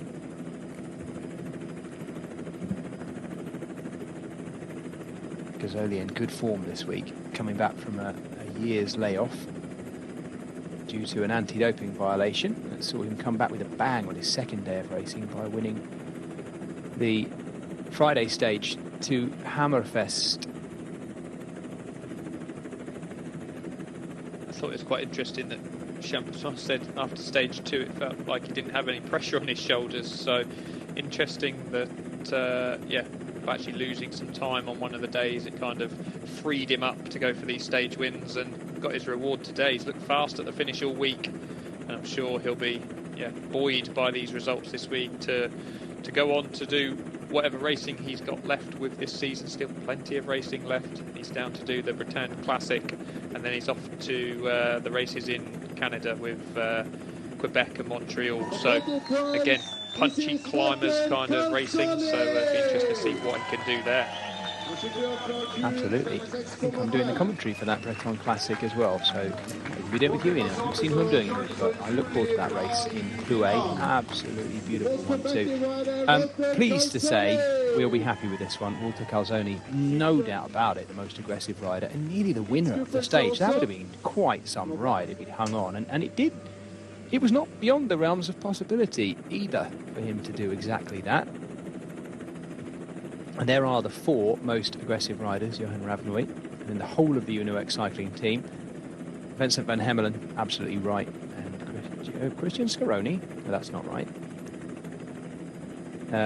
No, that's not right for stage 4, is it? We've just seen him up there. Walter Calzoni was the winner today, the most aggressive prize. That would have been utterly wrong if it hadn't been.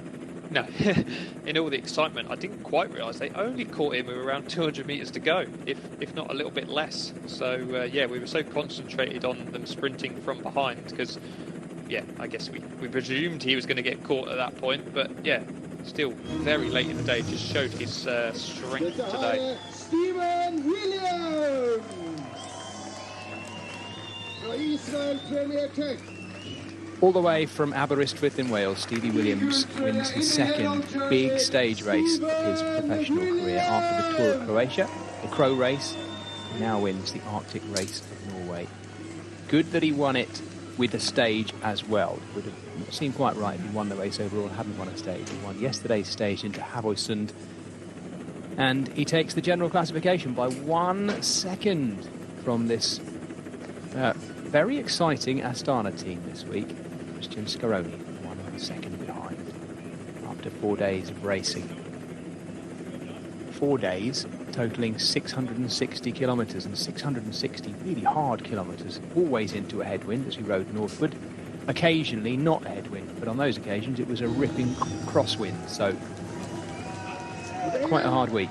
Has he warmed up a little bit, Clément Champussin? And there we go, he looks a bit surprised, Ian, maybe, as the winner. But he's been very consistent winner of our Blue Points classification. Do you know what? I think that's the first time we've actually seen the blue jersey in all of its splendour with its light blue at the bottom, because it's been covered up so much this week. I thought it was all just dark blue all over. But Champussin, with a great final day, taking the stage, and of course 15 points with it, takes the win.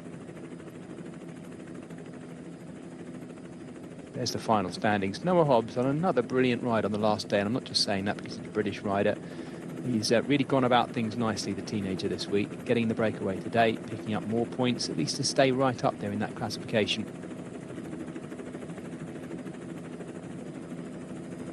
We were looking through the triangular shape in the rock formation just a moment ago. We might go back to it maybe. It's the Kirkeporten. I'll tell you about it in a moment, just once we've honoured our peacock jersey winner, Vincent van Hemelen, Belgian rider for Team Flanders Valois.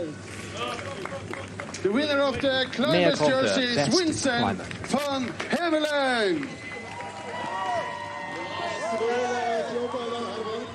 Another youngster performing well as well, the 22-year-old. We're going to see the King of the Mountains classification. So it wasn't him who took those points because he stays second on 9. Really, having been in the breakaway with Van Hemelen on that first stage, that's what it's all come down to. Did we not say, I think, on Thursday, Ian, that first stage break is so important in shaping things? And that's exactly how it's turned out, particularly with the KOM competition. Yeah, Ravnoy looked really strong at times this week. And, yeah, I don't think he picked up any more points after that first day. So, yeah, rather interesting. As we see now, Kim Van Marker are winning the under-25 young riders category. Kevin Van Marker, 22 years of age. So he's under 23, so maybe next year we'll make it an under 23 category, shall we? Continuing my chairmanship of the Make All Young Riders categories under 23, please, organisation.